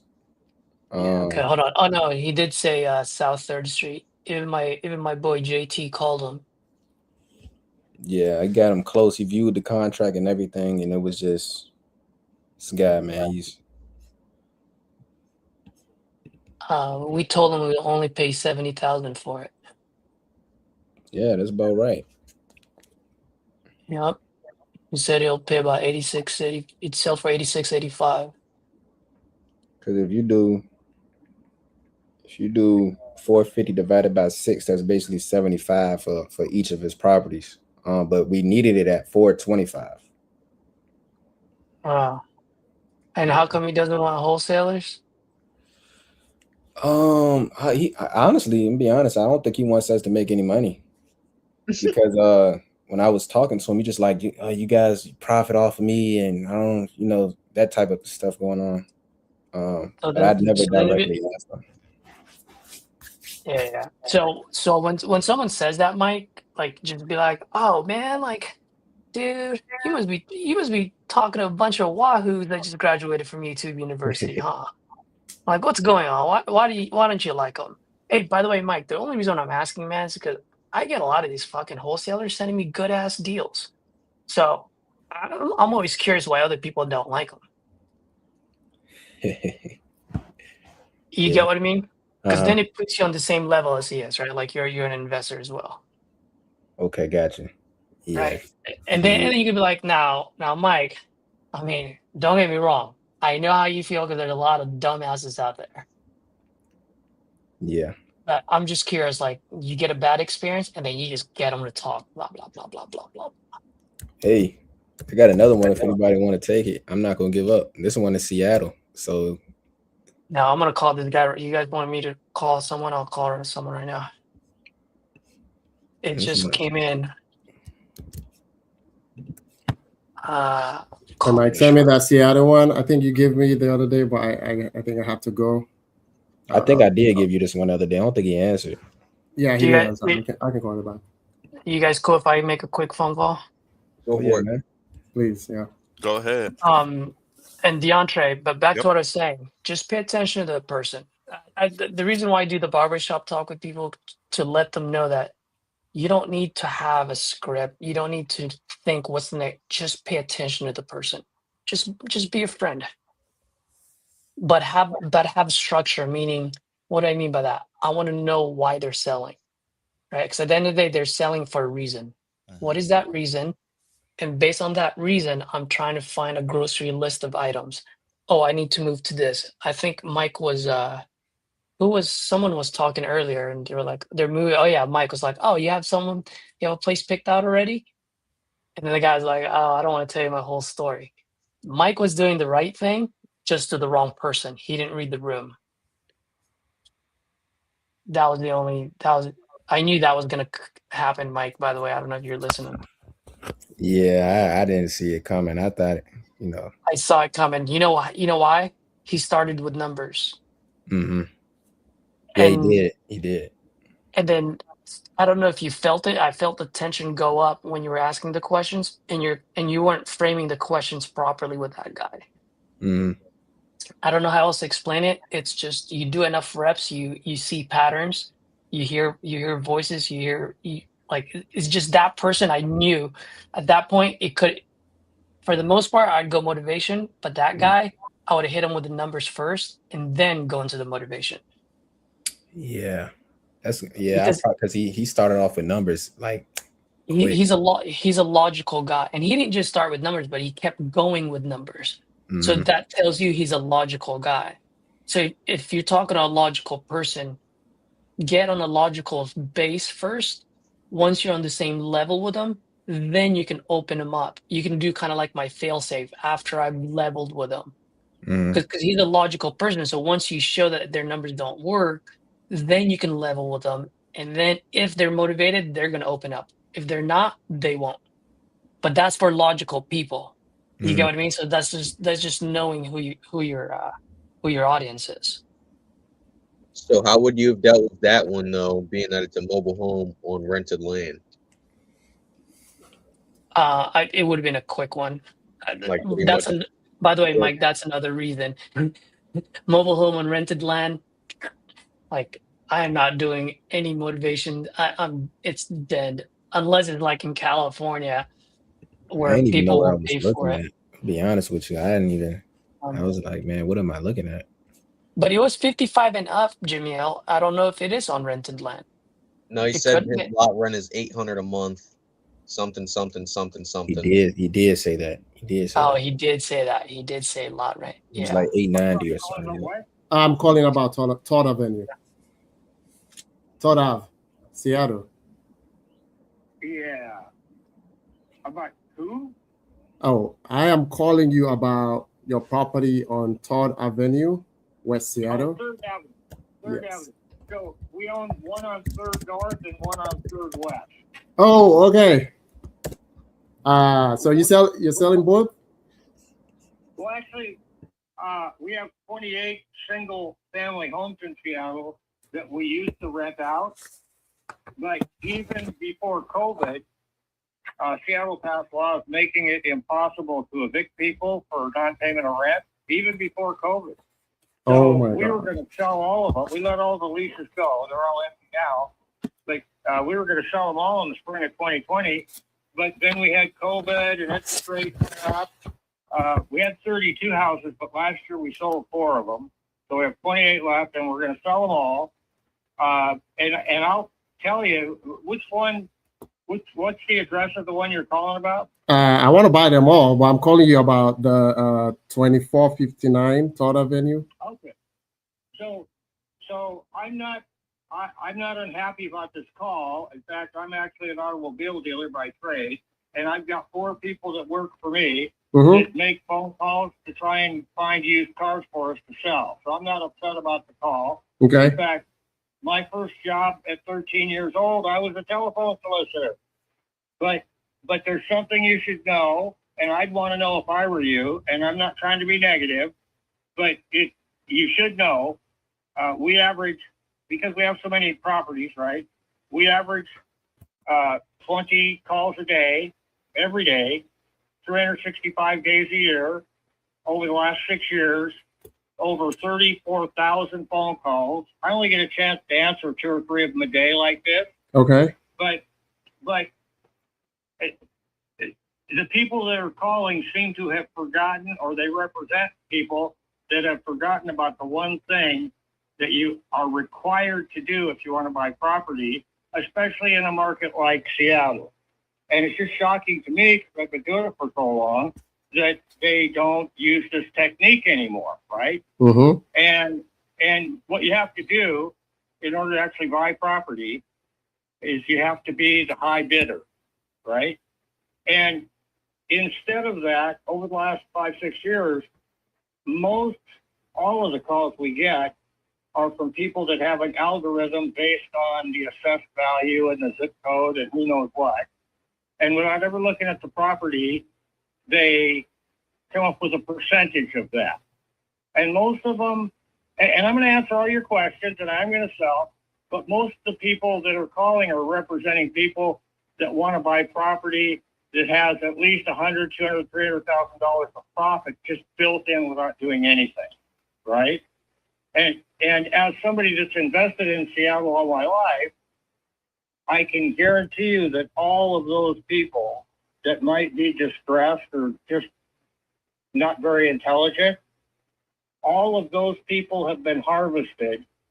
And it's not like you're doing people a favor by making them a lowball offer, right? Mm-hmm. Now, regardless of what you think about the president, he does know about economics. And because the midterms are coming up, he wants to keep the House and the Senate. So you better believe that before the end of September, you're going to see interest rates come down even more than they already have. And once interest rates drop another point, say 5.5, 5.25, why you're going to see the off-market market pretty much disappear for a while, right? Because there's so much pent-up demand. So I'll answer all your questions about this property. You don't have to ask them. I already know what they are. But there's 2 things that are very important. First of all, I don't want to talk to anybody about price unless somebody local has driven by the property. All right? Mm-hmm. And also, we already know what my name is. We already know what the address is. And we already know we have to drive by the property. So I don't review at the end of the phone call. We don't have to confirm any of the things we've already talked about or any of the things I'm going to tell you right now. So if you're ready, I'm going to answer your questions. First of all, we're not represented by an agent. None of the properties are occupied. Condition-wise, if I was going to keep this property, I'd put a no roof on it. And because of the location, Queen Anne is a very popular area. We've had it as a rental since 2002. And the people we bought it from bought it in 1948. And it's never had a remodel. So it's ripe for somebody that wanted to remodel that house. And if you look at the price of other houses in that area, you can see there's a real advantage for somebody that does that kind of work, right? Now, one of the things people always tell us is that they pay cash. And of course, nobody really pays cash. They wire the money to the escrow company. But if somebody did look at the property and then called us and made an offer, it might take me at the most an hour or two to determine if that was a good price. Once that happened, if they actually were paying cash, which they're not, I mean, if they really were paying cash, since we own this house free and clear, why we could just meet and they could just count out $100 bills right on my pickup truck and we could be done. Otherwise, I'd do a 7-day feasibility period and a 30-day close.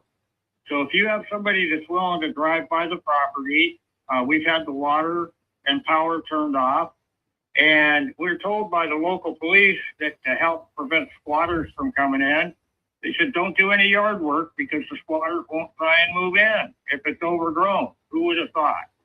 So we haven't done the yard work, but I'd put a roof on it, remodel it, and then sell it, right? I could do it myself. I just want to sell it, get the capital gains by buying another property in another state, and move on. Yeah. Now, are there any questions without revealing anything I've already talked about? Are there any questions that I haven't answered yet?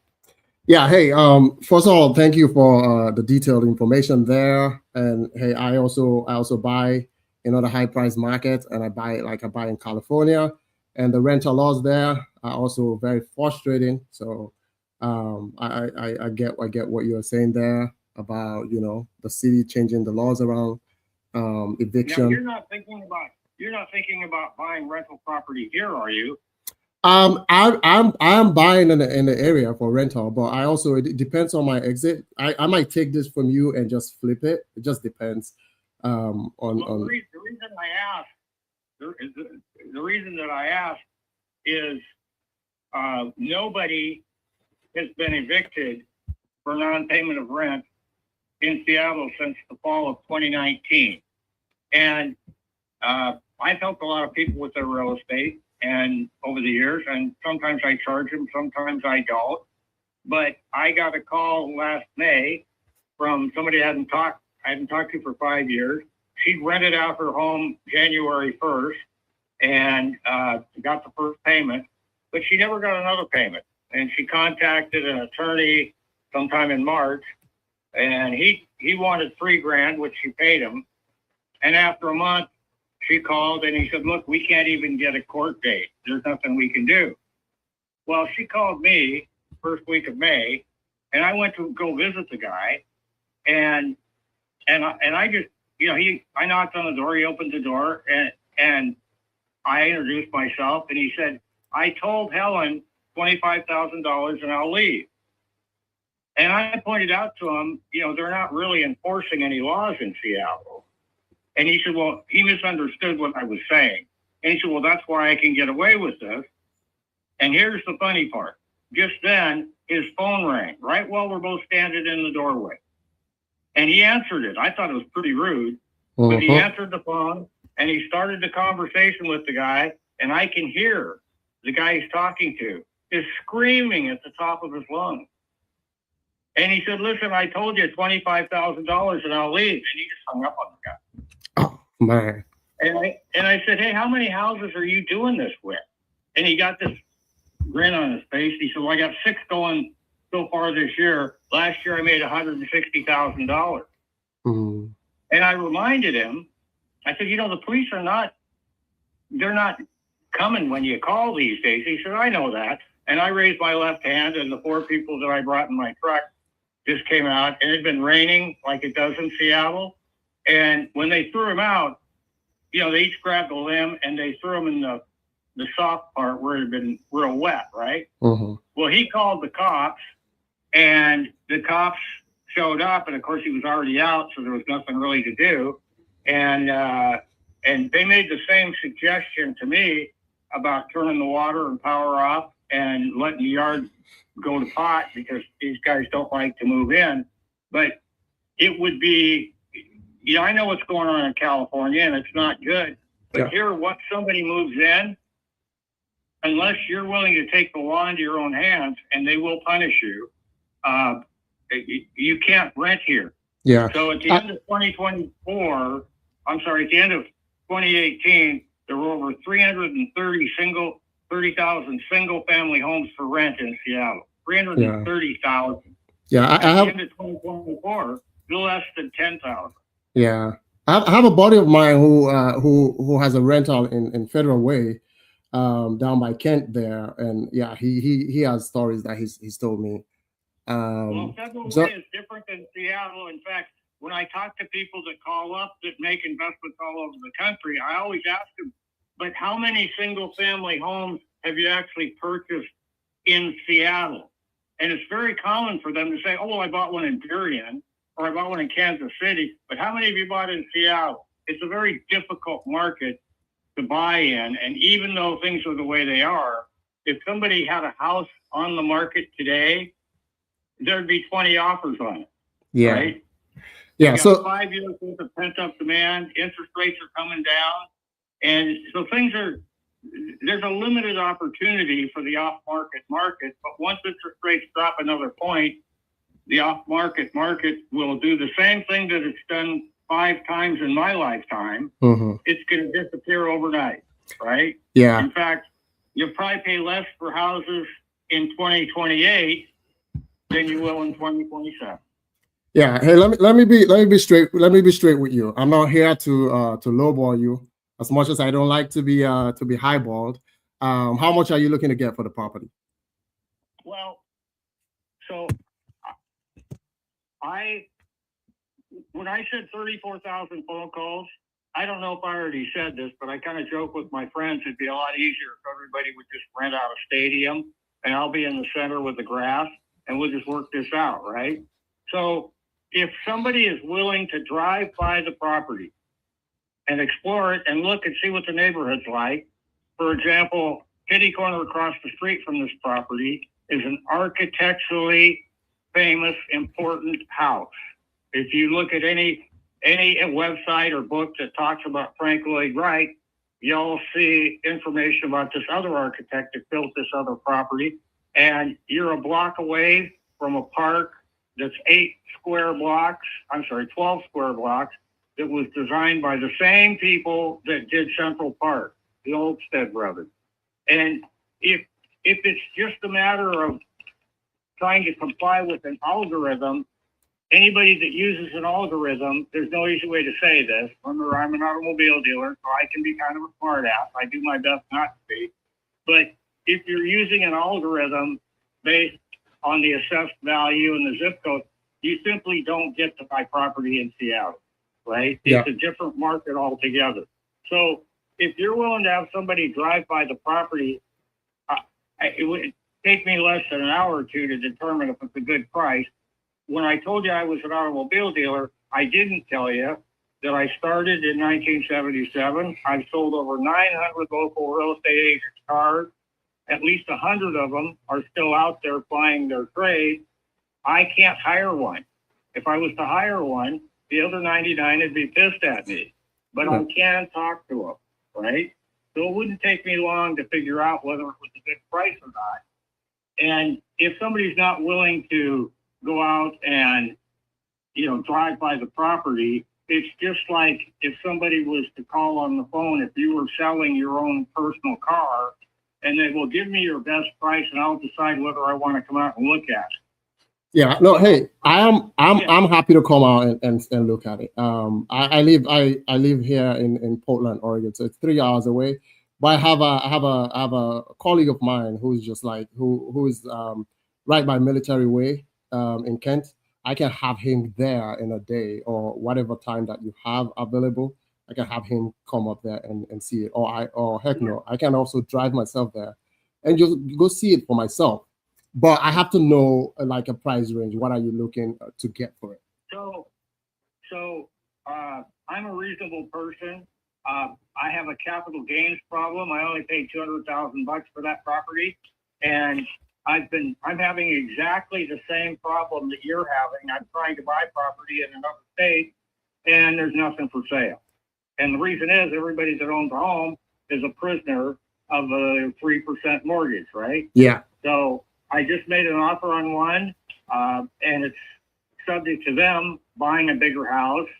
So they're out looking, but that'd be perfect for my capital gains issue. And I have found that the way things have changed, and I'm just going to share this with you. You know, you do have, especially in a market like Seattle, you do have to be the high bidder, but that's been changed with using some sort of an algorithm. And it reminds me of something that when I was at the University of Washington, I took a lot of math, a lot of physics. I ended up switching to economics. None of those fields really paid that good. That's why I became an automobile dealer. But I remember this professor talking statistically about probability. And what he said was, if you gave a chimpanzee a typewriter in 2 billion years, he would accidentally write a Shakespeare play. And that seems to be, for most of the people that call, they just want to make offers significantly. Look, what I'd like to do is buy your house so I can make $200,000 profit by flipping it, right? Mm-hmm. Well, all those people, and remember, I'm a buyer, and I know the area, right? And I know tons of roads. So if there was anybody out there that was foolish, desperate, or stupid, I'd beat you to it, right? So in order to buy a place, it's not like there's a whole bunch of places for sale. I'm monitoring that right now, right? So anybody that understands the difference in what people are paying in interest today, 6.5%, and let's say that it comes down a point because the president wants to win the midterm election. Well, then, if I still have any properties, somebody like me might just advertise, I'll buy your right down 1.5 for the first 2 years to 4%. Hell, make it 3.9. And if you look at the difference in payment, and you know, it's hard to buy a house on Queen Anne for less than $1 million. So just use $1 million, not because that has anything to do with the value of that property. But if you look at the difference in payment between 6.5% and 3.9%, at least for the first 2 years, you're talking $2,400. And we have 5 years worth of pent up demand. And at the same time, interest rates are coming down. And people are very concerned because they've been tearing down houses to make up for density, right? Although it wouldn't apply to this house, you can split any parcel without a permit. You just file it and it's split, right? So we've got properties that are right next door to each other, 2 6,000 square foot lots with 900 square foot houses on them. The houses are in perfect condition. But they're going to take those two properties, they're going to combine them and then split them to 6 2,000 square foot parcels. They're going to put houses with a 700 square foot floor plan on the first floor and 400 or 500 on the second floor. But most of the time, they're putting up townhouses and condos. So 20% of all single family homes will be gone within 5 years, right?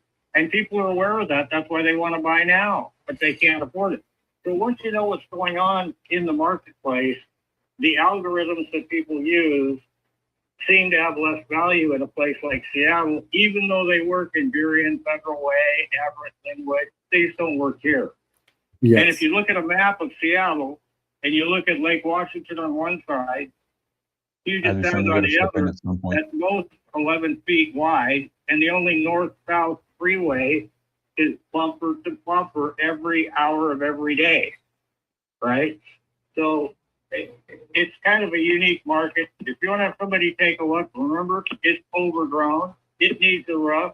If I was going to keep that house, I'd put 150 into it and sell it. But since I'm the seller, and the seller's always wrong, call it 200. Right? Yeah. So here's the thing. I can buy this from you and also help you look for properties for where you're buying. I know you mentioned that you're also buying in a different state. How much are you looking to get for this? And I can also, point you to have a bunch of. So I don't at this point. And again, I'm just going to use a round number. I'm not trying to assign a value, all right? But if let's just say somebody bought it for $1 million. I paid $200 for it. That means I've got capital gains of $800,000, which is $200,000 that I have to write a check to the government for. Well, that's not all bad news, because if I gave the government $200,000, why, they could fund a Somali daycare for a whole year. I just don't want to be the guy to do that, right? So it just turns out that I've made an offer on a property. I've made a number of offers, but what's happened is the people go out and look for another house, and they find out they can't afford it because the interest rate's too high on the house they're trying to buy. Hopefully this won't happen with this one. So I have a capital gains candidate right now, but I will tell you, there's only 3 states in the United States that are not going to have landlord-tenant laws like we have here: Florida, Texas, and Idaho. And I've chosen Idaho because it's close by, but Idaho has some of their own problems. Virtually any home built in the last 30 years has an HOA, and they have a snow load problem where one neighborhood might get a foot of snow every year, but 5 blocks away, they get 5 feet of snow. It's just an odd thing that you see over there. I never expected it, but it's true. So it's been difficult to try and find property over there. And both of the agents that I'm working with, one in Coeur d'Alene, one in Eagle, Idaho, they both called me very frustrated last month, saying that after our mayor in Seattle, Katie Wilson, raised the taxes and was very rude to some of our businesses, they're getting tons of phone calls of people wanting to leave Seattle, which is just making it more difficult for me to find places. On the other hand, I'm going to sell every one of these properties. And since I can't hire a real estate agent, anybody that has bought properties from me, and I've already sold 4, whoever buys property from me, I know I can work with them. As I'm finding replacement properties, I'm going to call those people and offer one of my other places. And I'm going to be real easy to get along with. If I know I'm going to save $100,000 or $200,000 in capital gain, I'm just not going to give a shit whether I get the last 50 grand on the one that I'm selling, right? So if you're willing to have somebody drive by, it's severely overgrown on purpose to prevent squatting. It needs a roof desperately. And many people have told me that if it was in perfect condition and it were selling today, it would sell for at least $1.6 million. And I got to tell you, I've had contractors that I've sold cars to for decades that are willing to help me because I help them. And I've got bids on the stuff that I think needs to be done. I'd get it done for $100,500, but I say $200 just to include the cost of hard money and all that kind of stuff. And lastly, when it comes to hard money, last year, the 4 people that did buy properties, it was very odd. They were incessantly whining about the cost of hard money. They were claiming 12.5%. Well, I put all the proceeds from all 4 properties, as well as 2 commercial properties that I sold, that I own free and clear. I put them in, all that money in one bank that I'd never done business with, and they like me now. And when the last guy wouldn't stop complaining, I went to my banker and said, look, I'd like to offer a special interest rate. I don't want to interrupt, but I'm on my property. Very damaged house. Well, she offered 8.999% for 6 months. Anybody that buys one of my properties that's got good credit, right? Yeah. So I don't know if that helps you. I mean, it's not the end of the world. Right now, hard money's 11.5%, maybe 12. Yeah. And 6 months at 8.99. That's, you know, it's not the end of the world, but it's a good 15 grand. Yeah, that's very sweet of you. I mean, that's what we have to deal with as investors right now. We have to deal with all of that. Hey, if I were to, you know, work with you on this, so that we partner up, I can buy this from you and I can send you deals in Idaho or Texas or Florida, and you feel free to look at them if you are interested, yes or no. You know, so that I can work with you to solve this capital gain problem, so that you can do, you know, I think at the end of the day, you walk away without having to pay the huge taxes that you will have to pay on this. Is that something you'll be interested in? Well, let me make this comment. First of all, maybe once out of the 20 calls a day, I answer 2, 3, maybe 4 of them, and maybe once a week, I'll talk to somebody for more than 5 minutes. And I might not be the smartest guy in the world, but sometimes I think I know I'm talking to somebody that's got more than the average number of brain cells. I don't know how else to say that, but you understand what I mean. So, on the other hand, every single person I'm talking to, even if they've been hired from and they're in the Philippines, it's all the same.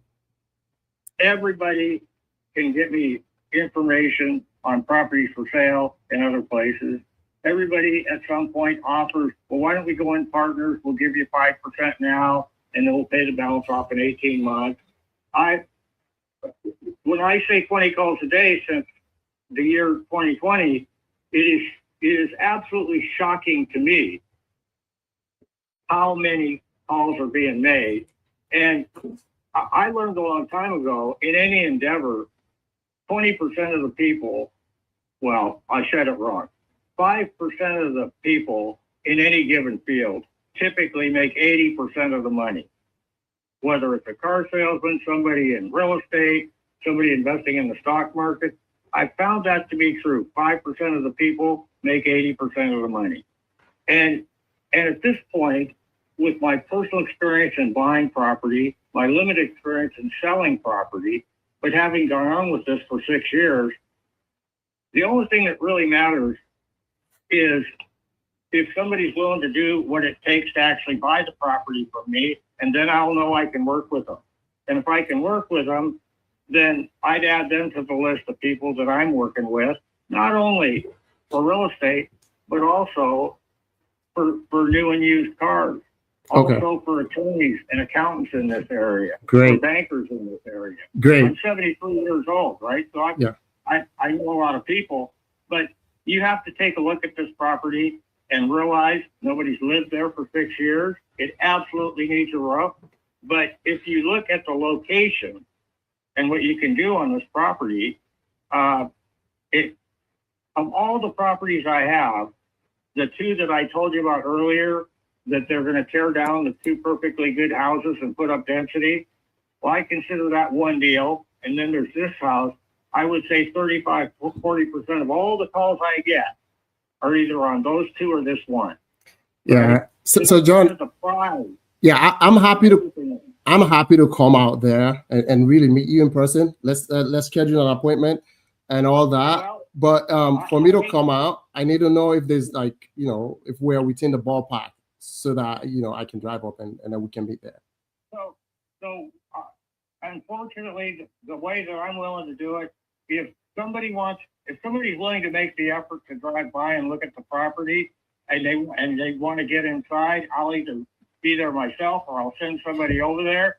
But what it really boils down to is I could literally spend 2 hours a day to try and determine the price of each one of these properties. And I could spend 18 hours a day meeting people at each one of these properties, only to find out that it would be better for me just to say, here's $10,000, don't ever call me again.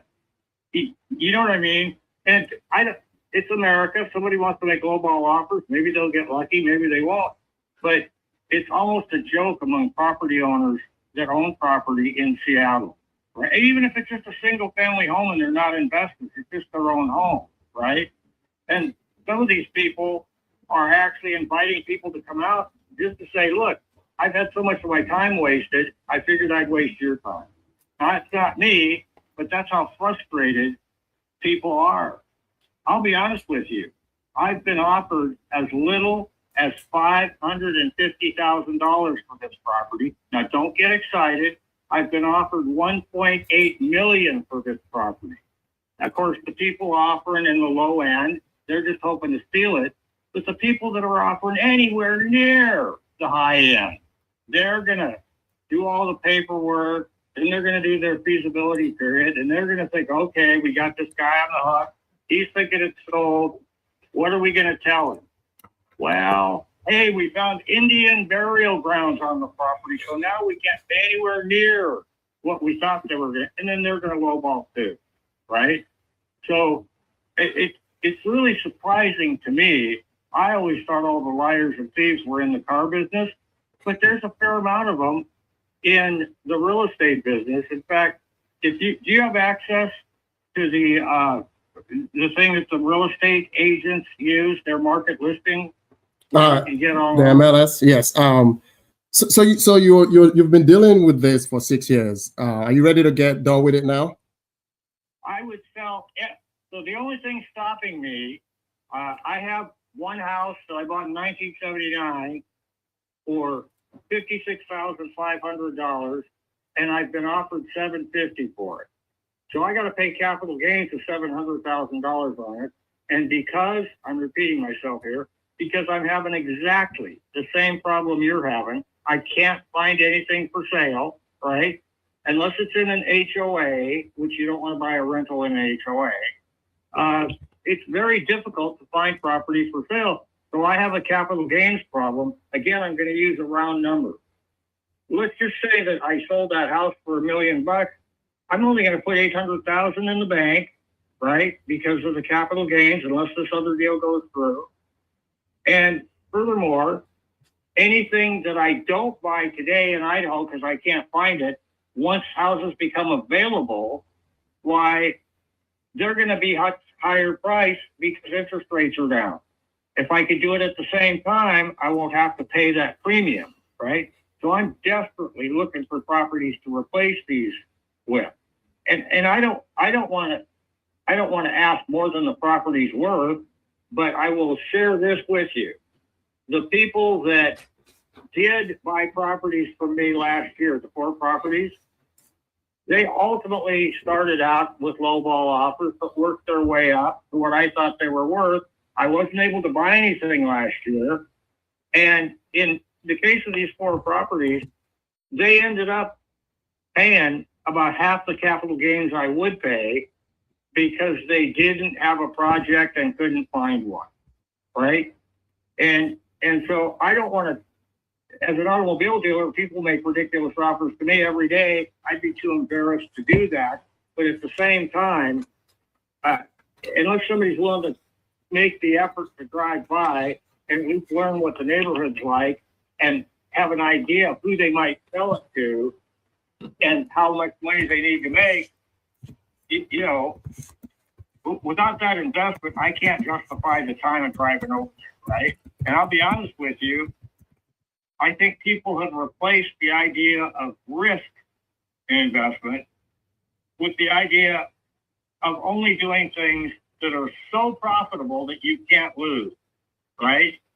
And I can't justify talking to those people, right? So I understand if you can't drive by, you know, if you're not willing to make the time, you got other stuff to do. That makes perfect sense to me. I will tell you, I spend more time talking every day, more time on these properties, even though they're empty. Yeah. That's why I want you to go focus on trying to do the 1031 exchanges so that I can take this away from you.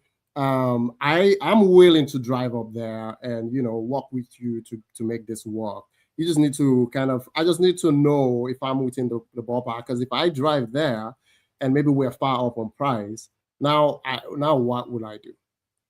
Well, let me ask you a question. and nobody wants to answer this question. But if that property was all fixed up, everybody I've talked to, real estate agents, other investors, they're telling me it would sell for 1.6 today in a day, right? And if you look at what properties are selling for up there, there's 3 comps. 2 of them are west of 10th West, and that's a completely different area, completely different type of houses. It overlooks an industrial area. And there's another one 3 blocks to the north and 2 blocks to the east, and it sold at a ridiculously low price because there was a major fire. The people took the $373,000 insurance check and sold the house This guy as just said he was is, going to and ask they you a bought question, these and 3 he's out fucking of talking town, about nonsense right now.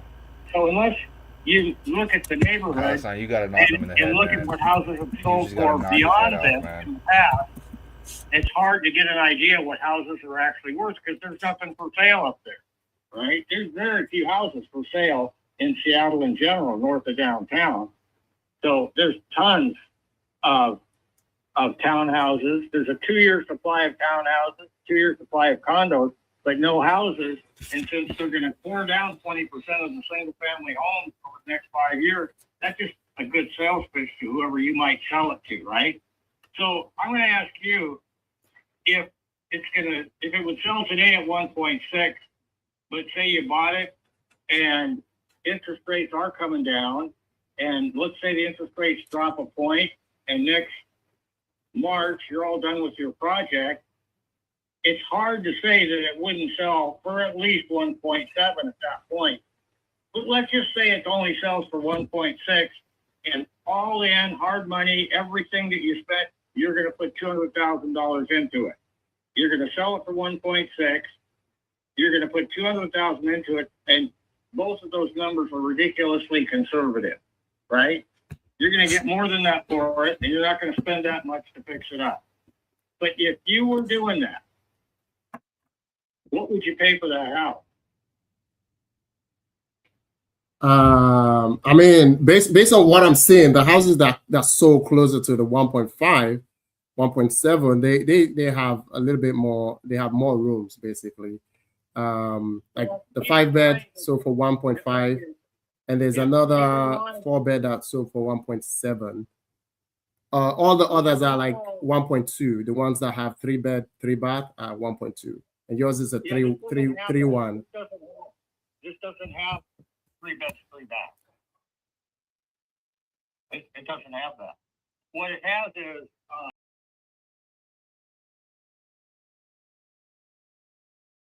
Come on. Oh,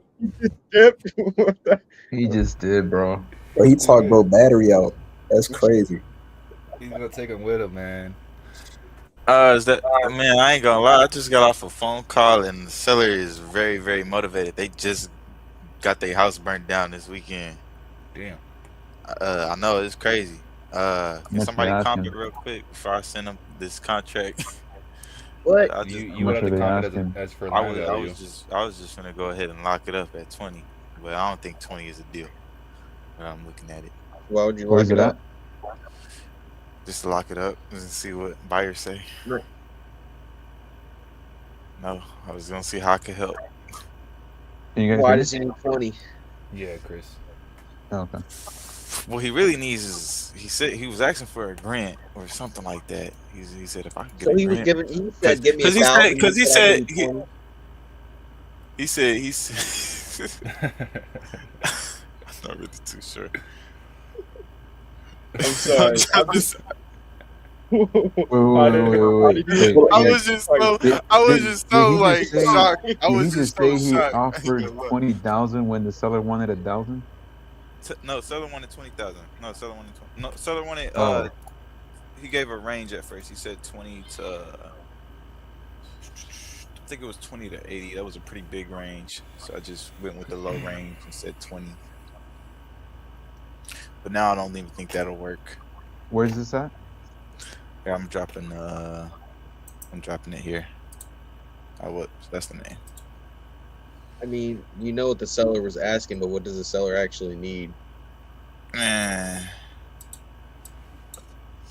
Right now, in that place to stay, they're staying with their little brother right now. for as long as they can. How long are they going to be able to stay with the Because little brother? they don't. They said that's exactly what he said. He said for as long as he needs to get back on his feet. The brother's But he doesn't want to be there for long. That's the thing. Is he doesn't want to be there long. Pine Bluff. Oh, brother. Not good. Oh, No. that's a notorious. No, brother. Very If it, notorious do you know area. how bad it burned down? He said top part is burnt down, roof is missing, electrical is fried. So yeah. Yeah, you need to offer. What was it? What do you guys offer, Jamil? Chips and Coke? I give him a honey bun. Yeah, Pine Bluff, Arkansas is No not- buyers. I literally No, I just mean, pulled there's it up buyers, on but- PropStream. Didn't do any filters, and I see one that sold for 18,000. Hmm. So, I don't and this think definitely ain't burnt down. It's definitely not burnt down. Yeah, It's fucked up. It's fucked up, but it's not burnt down. So this one, we probably gonna have to offer him like 5 less. Yeah, you're gonna need it at 5 to sell it for 10. Jeez. If that. This sold on what is it? 1902 South Laurel Street. Sold for 18,000. As soon as you pulled it up on PropStream. You got one extra bedroom. It's a little bit bigger. And matter of fact, they have 2 acres. You have 10,000 square feet. You got a quarter acre. Okay. So I don't even know if you're gonna get 10. This is. I'll give you first month's rent. Yeah, I know This this is is a like, situation. this is rough. I don't know how to go about this. He started asking me for grants and loans and stuff like that. I'm like, I can see who I could set you up with for that. How'd that call go with a radio DJ? We don't know. It went nowhere. Went nowhere. Did he hit him? Did he hit him went between the eyes at everywhere and all? nowhere. Bro, we couldn't get him to do that. It's Yeah. just I do sign. He's just nice. Like he has the same problem that I had whenever I started. It's hard Yeah, to yeah. to get out of that. Yep. Yep. I Yep. kept Yep. asking the same question, and the guy would talk about something completely different. Nah, I would have hit him dead straight in the eyes right when he said it. One thing that people don't understand is they need to bid for the house. No, he Like- straight up told Al Usan at one point. He pretty much said, "I have a list of people I already work with." So why are we on the phone right now? That's what I would was- ask. Yeah, Yeah, like, yeah. what are we doing then? Okay, well, let me call my seller back and let him know, like, hey, I'm not sure if 20K is gonna work. Figure out what he actually needs. How much does he need to get out his brother's house? Okay. But yeah, you're not you're not getting much of a price off this. Okay. Probably not even $500. Probably not, honestly. Worst city in America. And there's a sold It's just comp more that's in than better anything, condition DeAndre. for 18,000. Should I just embrace no on this one? All right. I probably wouldn't call him back, honestly. Okay. Best case scenario, you throw it on Facebook and make $500 is what I'm looking at. If he What gives is it to it? you for free. The address he if I- dropped in the chat. Even if I get it for 5, I couldn't sell it for nothing. Oh heck no, Pine Bluff. See? Run. Oh my goodness. Okay. Telling you, bro. Yeah. All right, let me see. Is this a gut or is this a Man, is this so his land? house just burnt down either this weekend or last week. His house man. just burnt down. Yeah, like the top half got burnt. How much is he looking to get for it? He's looking to get. He gave a range of 20 to what was it? 20 to 80, I believe. Okay. Do you have PropStream or no? I don't have PropStream. I'm only using Okay. Privy right now. Oh, you're using Privy. Okay, Yeah. cool. How much did he buy it? How much did he buy? Let me look.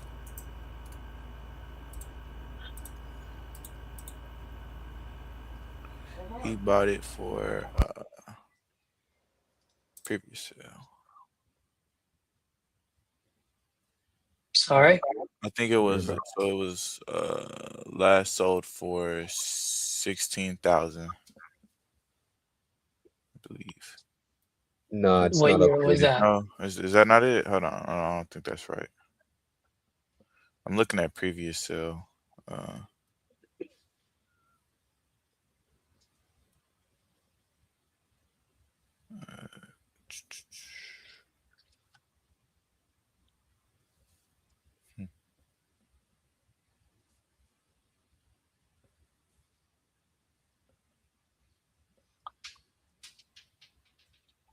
Better yet, go on Zillow. Go on Go on Zillow. Zillow. Go on Zillow. Pop that address in and go scroll all the way to the bottom where you see price history. Tell me how much you bought it for.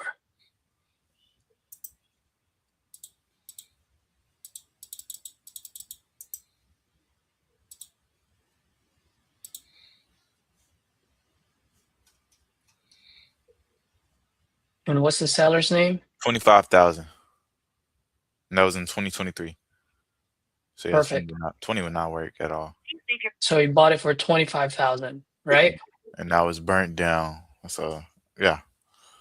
All right. So talk to me, street smart. Don't think real estate, street smart. Would you ever buy a burnt down house for 25,000? When you bought it at 25 that it wasn't burnt down? Fuck no. So how much would you pay for it then? Now that it's burnt down. About 5. There you go. So if you call him, go make that offer then. See how simple that was? That was very simple. Street smart, bro. Simple as that. You bought it for 25. Now it's burned down. How are you going to ask me for the same price? Okay. Let me call him right back. But even at 5, I mean, is that I had a burned down property and I submitted it to JV and they denied it. I was Immediately. going to say. Yeah, like Yeah. yeah. 406. This was more like, bro, I'll pay you $100 a month for the next 5 years. It was in St. Louis though. I don't know if that make a difference. And it was pretty bad. I don't know how bad yours is. Yeah. 40. Well, this one's a brick house though. But it's burnt Said down, roof. huh? He said roof was missing, right, DeAndre? Yeah, he said parts of the roof are missing, not the full roof though. How long ago? Oh, how long has it been? Has it been rained on? I don't think so. Like it just happened. He said like sometime it was either last week or this weekend. Oh, they just be like, bro, you should have sold it to me a while back. Yeah, because he was trying to sell it before that. He was trying to sell it before the fire too. But I guess one of the buyers wanted a lower price or something. How much lower? Low enough to burn it down, I guess. Man. The mailbox is full and there is not enough space to leave a message. Here's how I would do it. Why is this person selling it?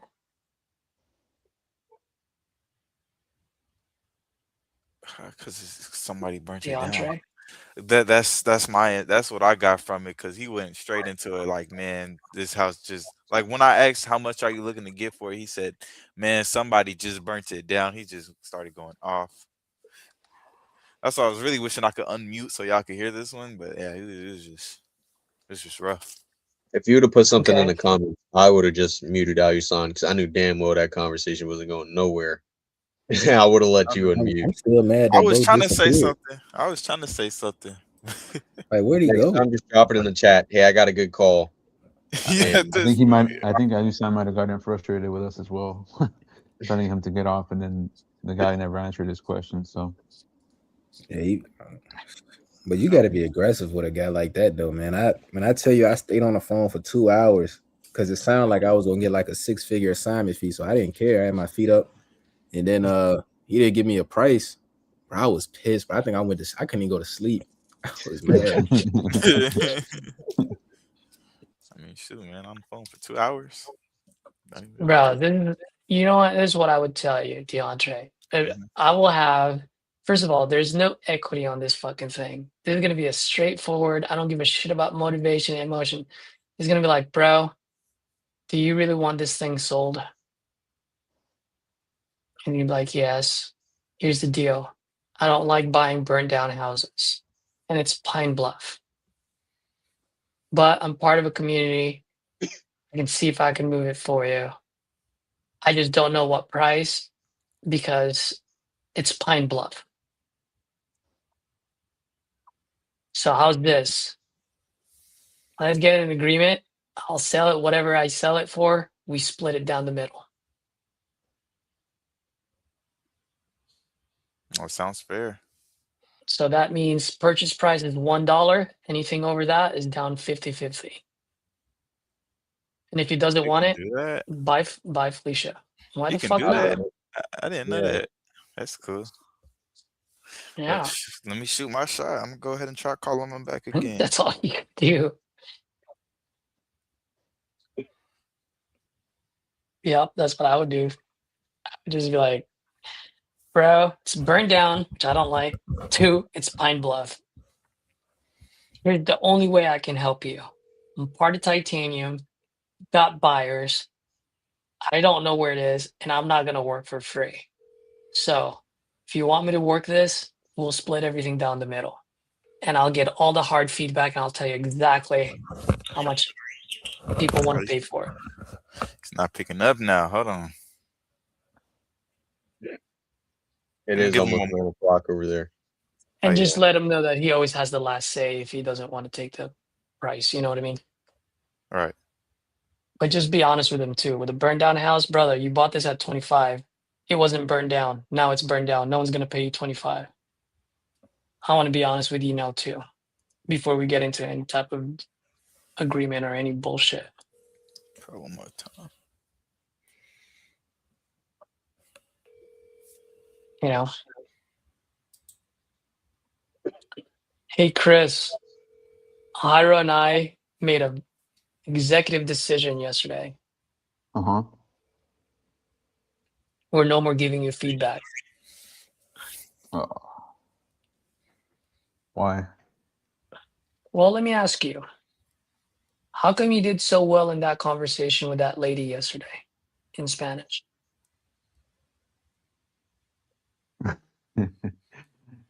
Because I don't know.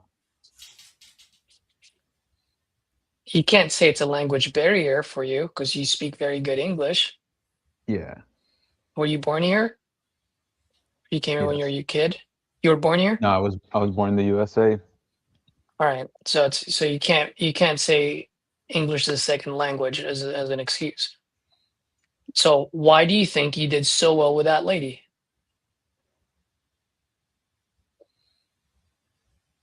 I honestly don't know. I mean, I do feel like I have a better time listening when it's in Spanish for some reason. Okay. I can accept that. Just because, I mean, with my wife, with my parents, with most of the people around me, I communicate in Spanish. So maybe that's it. I'm not saying 100% that's it, but I think that has something to do with it. That definitely, I can say that has something to do with it. What else do you think? If you were to take a wild guess. Hira and I have an assumption. It's only an assumption. Only you can answer this question. So I'm gonna keep doing my rings. do you know Nah, what's man, our I don't know. assumption? Yeah, what's your assumption? Your back was against the wall. No one was there to coach you because no one could. No one knew how to speak Spanish. Hira was coaching me. He was coaching you a little bit, not a whole lot, though. Well, yeah. You get what I mean? Mm-hmm. So the point that Hira and I are trying to say is, you got this, bro. You've hit that point of inflection. Because Yeah. now we feel like if we're here and we're listening to your call, you're in the back of your head, you're always going to be like, you're always like kind of looking and listening like for something, for some feedback on what to say next or how. At this point, you gotta trust yourself now. Damn, y'all just gonna leave me out like that? That's Because bro, crazy. any improvement you do has to come from within now. Same thing that I told Edward. Yeah. You're good enough, bro. Do you still need a lot of work? Of course, we all do. Even I do. And how long have you been Yeah. doing this for? 2.5 years. I'll go toe to toe against anyone out there. I don't give a shit who. Mm-hmm. Just because I'm competitive. Plus, I put in the work. That being said, I still make a lot of mistakes, dude. I just listened to my call the other day about that fourplex here in LA. And I was listening to it, I was just like, oh, sound like an idiot. There's so many mistakes I picked out. You know? Yeah. I just wanted to say that, man. Like, you're good, bro. Like, any feedback you're going to get from us is going to be very, very minimum. Well, at least for me. Because this time, I feel like this time, if you fall this time, you're going to be able to connect the dots quicker. Why? Because you have the foundation now. See, before you were falling, but you couldn't connect the dots. The dots weren't connecting. I had to say something. We had to say something in order for you to connect it. But now, I mean, correct me if I'm wrong, like on some mistakes that you make, do you feel like when you make them, you're like, you think about it and you can make sense out of it and you can be like, oh, yeah, I took the wrong path there. I should have gone this way. Yeah. Is that a fair assumption? I mean, if it's not, Yeah. please let me know. I mean, I'm not gonna say that I catch every mistake, but I do catch a lot more than what I used to, for sure. That's right. Because the dots are connecting. It's connected now. Mm-hmm. You know? So when I see you struggling, I'm just gonna let it ride. You can tell Jamil, and Jamil can tell me. I mean, you know. No. I've done it many times, bro. When I used to manage salespeople, Mm-hmm. I'll go in a meeting. I'll go, hey, win or lose, you're gonna run this meeting all on your own.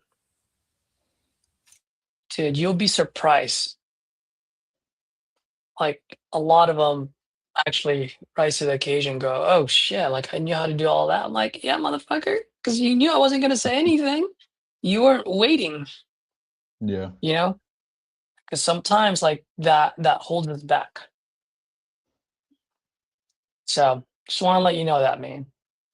Appreciate Same it. thing with Jamil. Jamil's actually pretty darn good. Jamil's a beast. Jamil just doesn't know how to read the room. What happened? I muted my computer. I'm leaving voicemails. I said you're actually you're good now. You're really good. You just don't know how to read the room sometimes. I'm still learning seller psychology, and not the seller matrix, but like this person's a talker, I need to let them breathe. This person, I need to figure out how to get their wall down. That's something I'm still trying to figure out for sure. Yeah. And it'll just come with reps. And you, DeAndre, you need to be fucking practicing on your off time. Yeah. You don't practice at all. You don't think about the king closer formula, do you? I try to. I have it right here, right in front of me in my notebook. No. I didn't ask you whether you have it in front of you. I said, do you ever think about it? Do I ever think about it, like when I'm not working? Mm-hmm. Sometimes. Not 24/7. There you go. You know what's crazy Tomorrow, when you say that? 7:30 a.m. Discord. Role play. But you know what's crazy when you say that, Caesar? Yesterday I was driving back to San Antonio to the house, and my wife and the kid were asleep most of the time. I was just thinking about the call, and then not just the one that I got signed, but the other one before that, the one where I messed up. Oh yeah, yeah. Shit, like what am I? Like I knew where I messed up, but I was like, what could I have said different? What could I have done stuff like that. So That's what I'm talking about. So it's not just the reps, it's not just the role play, it's what you do on off times. yeah, Like what you guys see me do right now, bro, that's because that's me role playing against myself in the mirror. yeah. I'm fucking dead serious. That it doesn't matter where I go, whatever I need to sell next. If I switch to a different industry, first 30 to 90 days, I am talking to myself in the mirror. While I'm running, guess what I'm doing? I'm role playing with myself. While I'm working out, I'm thinking. I literally eat, sleep, and shit it. And when you do that, then it becomes second nature, Yeah. right? So DeAndre, like I just today, I think it's my first day meeting you or hearing you. Like I knew with just that one call, you have no practice at all, none whatsoever. And when I say no practice, I don't mean like reps. Well, you don't have enough reps on the phone with the seller, but you're also not practicing with by yourself or with these guys. Most definitely. Because I had to see some type of path, and I just didn't see it. You know, and I'm pointing this out, by the way, not to put you down in any way, shape, or form, please. And I know, and I'm only saying this because today's my first day or your first day of meeting me. It's I'm not just even putting me down at all because it's true. I mean, I haven't. yeah. So I'm just letting you know, just like like that would be if I were you, that would be my first step, right? Like if what's today? Monday. Today is the 29th. You don't have a job, right? You said. All right. Just lost my last job. All right. So what do you do every day? What do you do? What did you do today? What are you going to do tomorrow? This. Done. So see you here. Discord. You better be on Discord. You better be role playing. They have role plays in the morning. You better be raising your hands. Get your ass kicked on role plays. We'll do. You know why? Why? Because it's free, motherfucker. You ain't losing money. Plus, I spent $2,000 to be here, so for You the know, payment plan. it's like you make a mistake in front of me, so what? Like you didn't lose any money. You didn't lose a lead, right? So if you're gonna make a mistake with people within the community when we're role playing, because Okay. you're getting immediate feedback and you're not losing anything, except for what? Ego, which you can't pay your bills with that anyway. Mm-hmm. You know, right? That's really just your first step, bro. And pick up the damn phone. That too. Jamil, did you say something? You're muted. I knew I was muted. I was just agreeing. Jamil was so happy when I hopped on. You know why, DeAndre? Wow. Because I used to tear him a new one all the fucking time, and he was like, "Yes, It's finally, someone's Somebody else about to turn. get it." Let's go. I definitely needed to hear that too. I mean, man. I couldn't do it yet, Jamil. It was my first time meeting him. Yeah, he went easy on you, DeAndre. Maybe towards the end of this week would be a different story. We'll see. We'll see how you do it. I'm gonna be the first one here on Discord every morning.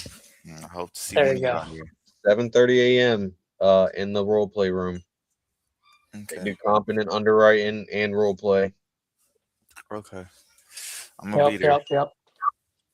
What All time right, do y'all cool, start guys. streaming? Oh, Caesar, before you jump off, you're in California and in LA, so maybe you know somebody. I got this seller. She's selling. I think you know about it. The mobile home. That her kid's dad passed, and she's trying to sell it. She needs to. Where- When, I'm what was sorry, that? go ahead. No, keep When going. when she sells this, the plan is to go buy land and put a mobile home on the land. Would you happen to know anybody selling land in LA that's rated R3 or R4? It's a long I'm buying a land right now that's rated R4. Really? Yeah. You gonna seller finance it to her or something? You know who you should ask? Call Todd Chun. Todd might still have his land in Lancaster. He's looking in or around Orange County. I don't know LA. Is that Orange County? Okay, so if you're gonna talk Orange County, then reach out to Ricky Magana, or I would reach out to Z first. Well, I would reach out to both of them at the same time. You know Z, right? I haven't spoke with him. I knew who you're talking about though. Yeah, and then Ricky Magana. That's another guy you want to talk to. I'll drop his name on the chat. All right. Thank you. You can just Facebook message him. All right. I'll do that when it's not. Well, it's only 7 over there. Yep. But Oh yeah, you can call those guys right now. I mean, if you're off once you get off. But Ricky works. I think he's part of that company. I'm not 100% sure, but they do wholesale, but they're also big. They're also big buyers out here, so they do a lot of flips. So he might just have a land that he can sell. Z has a lot of connections in the Orange County. Where is Lancaster? Lancaster. I think you're talking about the other because I had 2 really good conversations in California. The one that I had though, I don't know. No. The reason why I'm thinking of Lancaster is because what's his name? Todd Chun bought a land in Lancaster. That was Oh yeah, about to Lancaster's northeast, and she wants Orange County, so that's pretty far.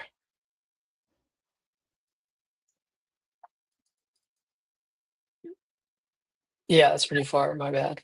She said Lake, I don't know LA, but she said even Lake Elsinore was too far. Oh, Lake Elsinore's too far. Yeah, because there was plenty of cheap land over there. Rated that. But I don't know. The motivation's there for sure. It's just making sure it can actually solve the money I can give her will actually solve her problem. Yeah. Okay, yeah. Reach out to those 2. All right. And then Chris, remember that call I spent an hour on the phone with? Even though it solved all of her problems.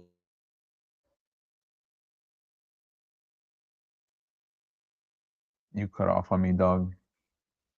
Oh, I was saying that lead that I spent on the hour on the phone with the brother, she ain't going for it. She's like 50 is her bottom number. She already knows why 50's not going to work. I'm like, all right. Because she hung up on me. I called her back, and then she hung up on me again. But I was like, I just got one more question to ask you. I'll leave you alone. Your plan was to sell this to help your daughter get off the streets. What's your plan now? And then she was like, well, I just think it's not enough for this house, and da-da-da-da-da, and then hung up on me again. I'm like, well, so you're just going to leave your daughter homeless? God. Okay. Yeah, sometimes, I mean, you got to learn from those calls, bro. I just don't understand. I solved all of her problems, educated her on why her number wasn't going to work. And it's probably the brother. It's probably because I never got the brother on the phone. But she's just like, I ain't going for it. Like you'd rather sit on this house that you're paying taxes on and have your nephew squatting in that your mom literally said, I do not want that fucker in my house. But instead of selling it as is, you'd rather say, I want more money, so I'm just not going to sell it overall. I just don't get it. It doesn't make sense to me. Well, why don't you tell her, like, okay, so evict them, and then I'll give you the 50,000 or something like that? Because the legal fees on that are not going to be cheap. Even before the legal fees, it was like, this is going to be iffy, but I'm willing to give it a shot. Yeah. What was that at again? That the house is in Lancaster. She's in Oh, in Carson. Cali, right? Yeah. Yeah, bro. Especially over there. You know how Cali is with the squatters. Yeah.